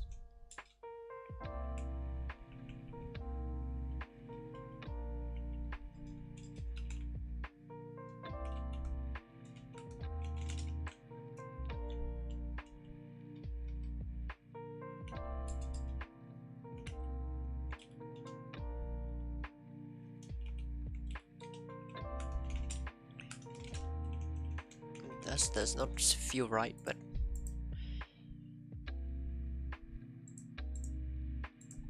might as well test it. Oh no, it is wrong.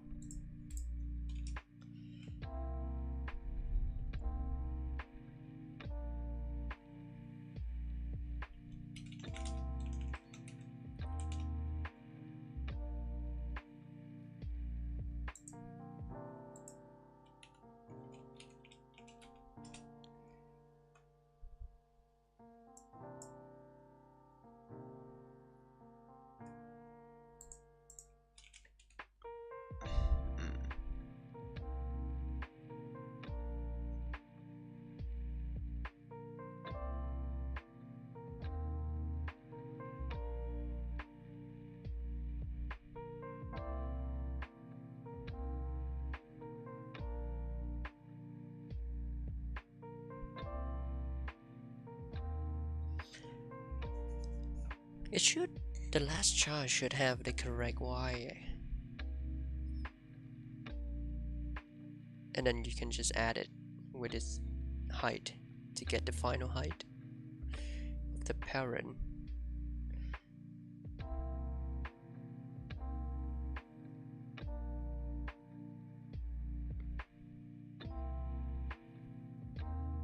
Maybe we don't need to minus that. Maybe we just that.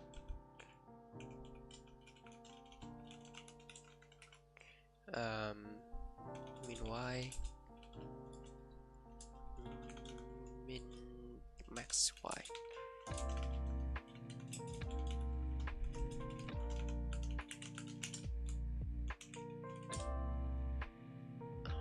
What do we get?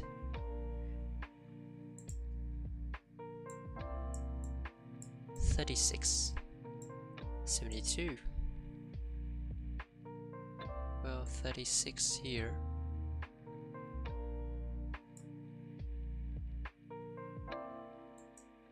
In here.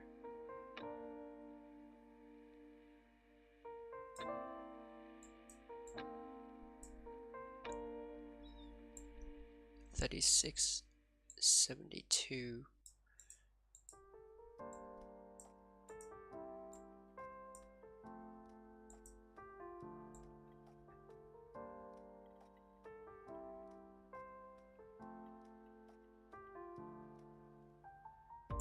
So the min y is always 0, but the max is correct.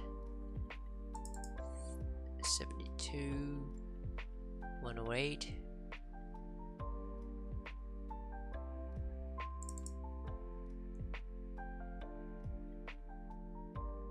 One four four. There's no 144 in here because if you add the height of them.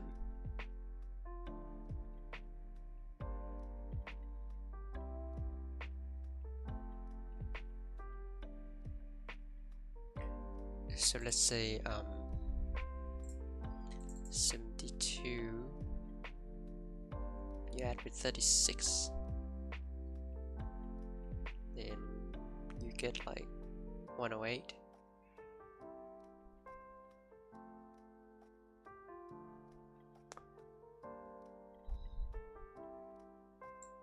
So that's correct.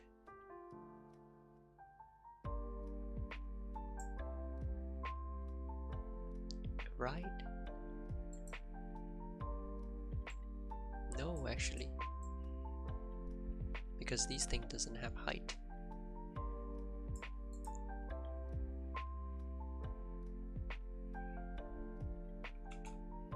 Okay. I see the problem here. So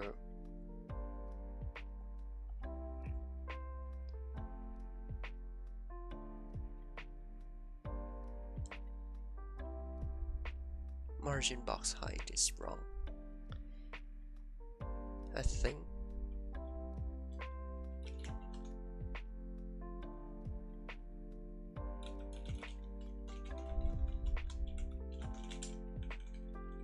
I don't know, might be wrong, might be correct. Nope, it is wrong.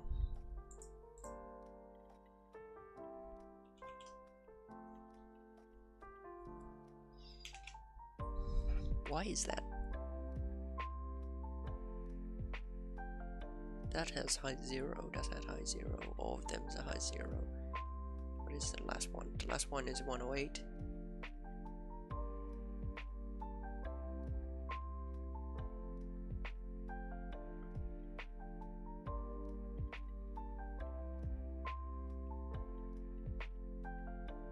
One that with the greatest.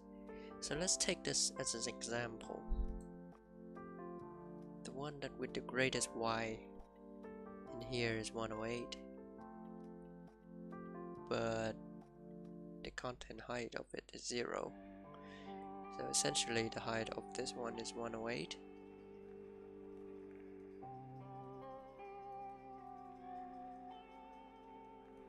Oh no, it's 36 actually. 36. which is wrong.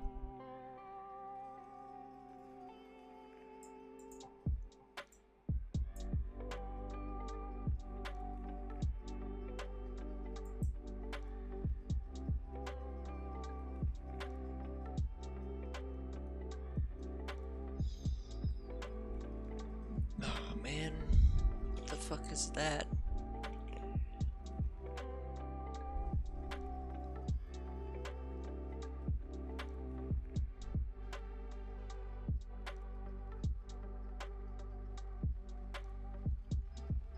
We calculate the max x, well, the max y,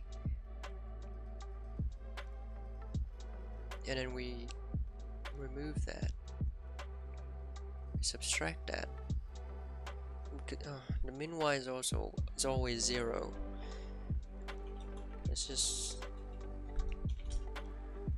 might as well leave it. Could be something else. It's always 0. No, it's always 0. It cannot be smaller than 0. Smaller than 0, you gotta yourself a negative height, which is wrong. So it's always gonna be max y.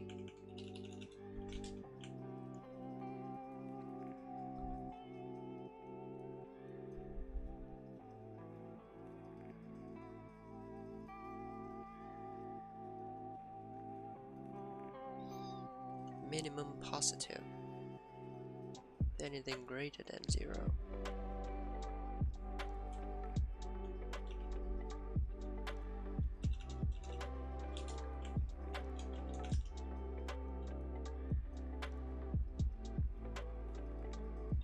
Let's say quarter 0 should work, yeah. A max b. Offset y plus the char content height.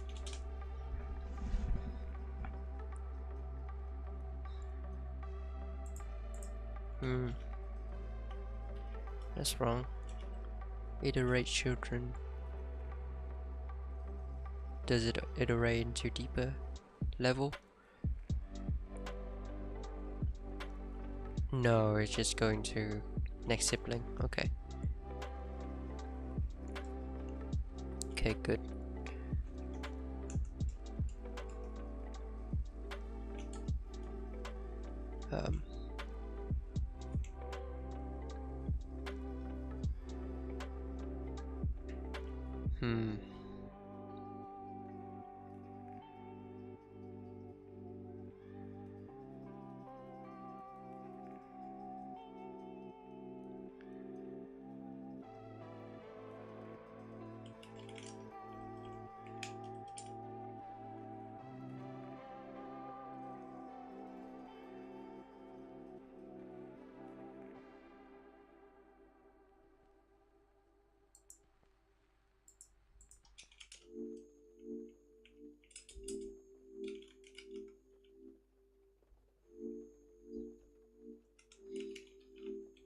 If the child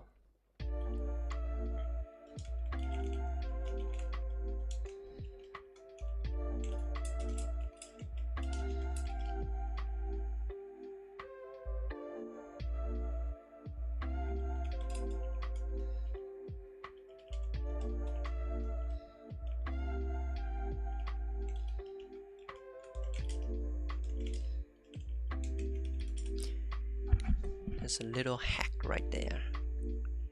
Yeah, and that didn't work.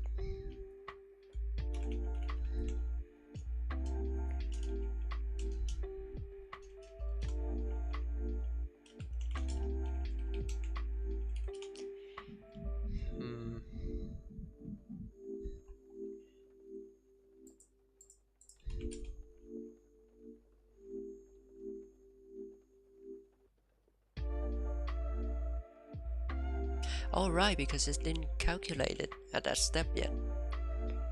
Right, okay, so you need to do child dot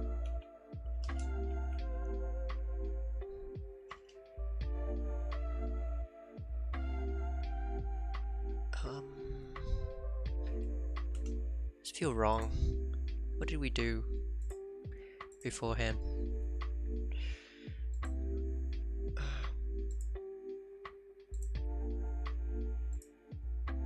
Because I think we need to compute those height value as well for all the children. Well, all the children been computed before,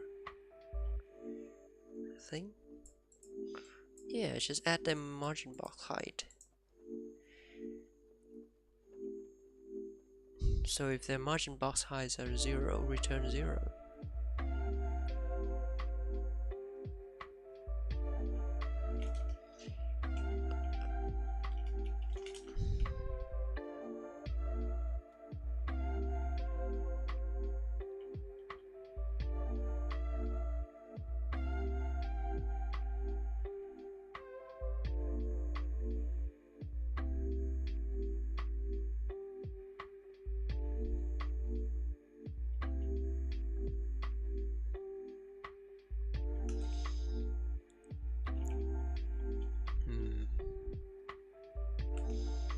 What's that calculate? Let's calculate adding margin box and bottoms. Okay.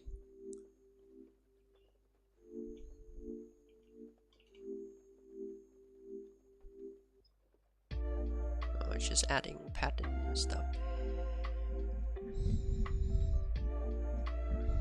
We might need to review this for collapse margin. Well, we are right now. Damn. Can't do shit about that.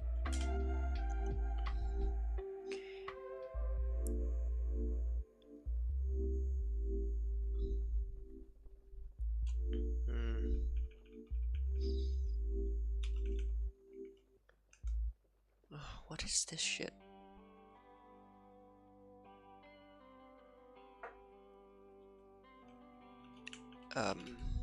If we didn't include that.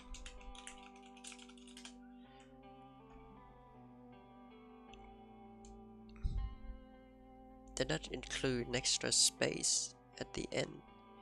It's like double the space.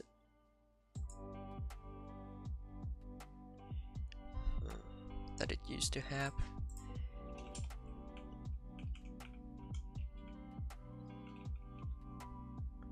Can we filter child?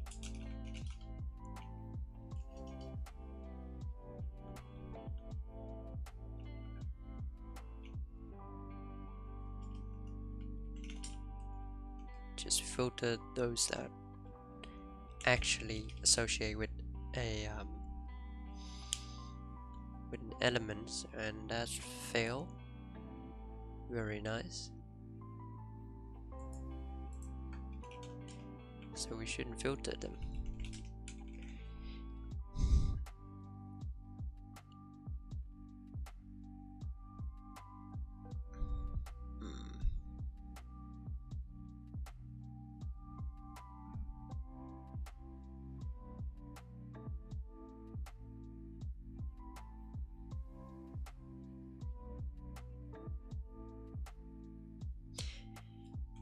Did we do anything else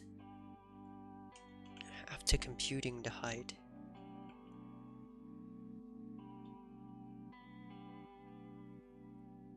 No. No. Maybe. Maybe not. Compute the height. Apply the explicit size, which we don't have.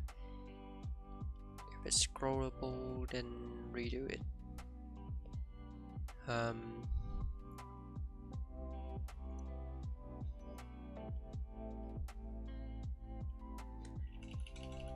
Man, that should be fine.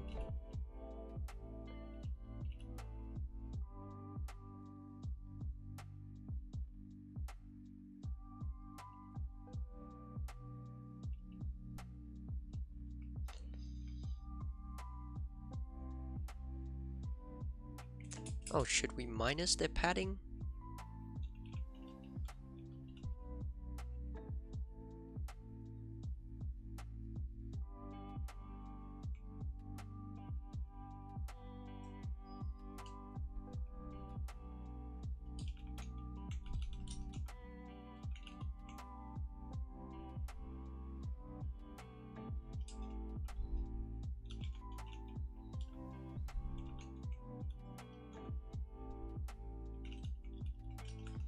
I do not know what this does. I'm just experimenting at the moment. Hopefully I got something.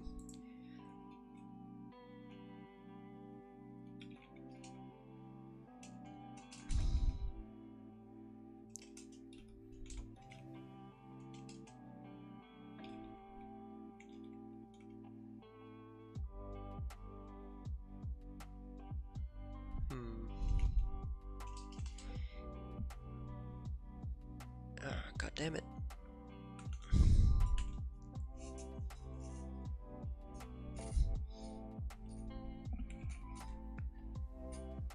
Ngủ sớm đi bạn ơi.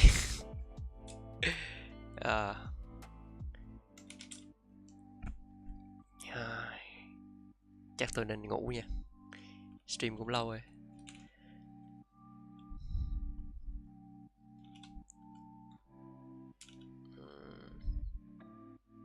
Box model. No box model. Got this thing. Để thử phát này cái.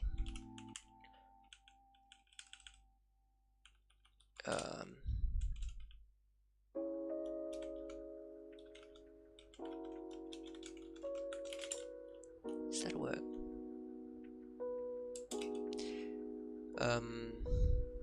Oh right, you need to borrow it.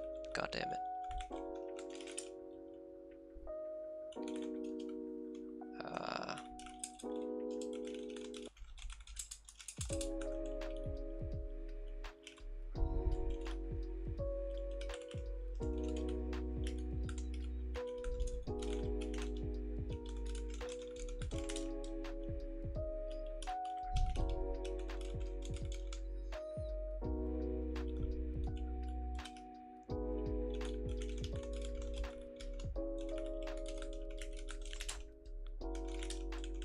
Okay, hopefully that give us something good. Nope, that didn't. Maybe it's not padding then.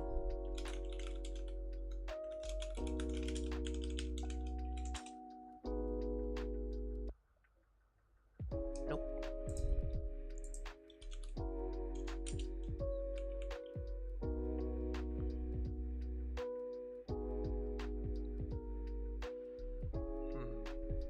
Why are they the same?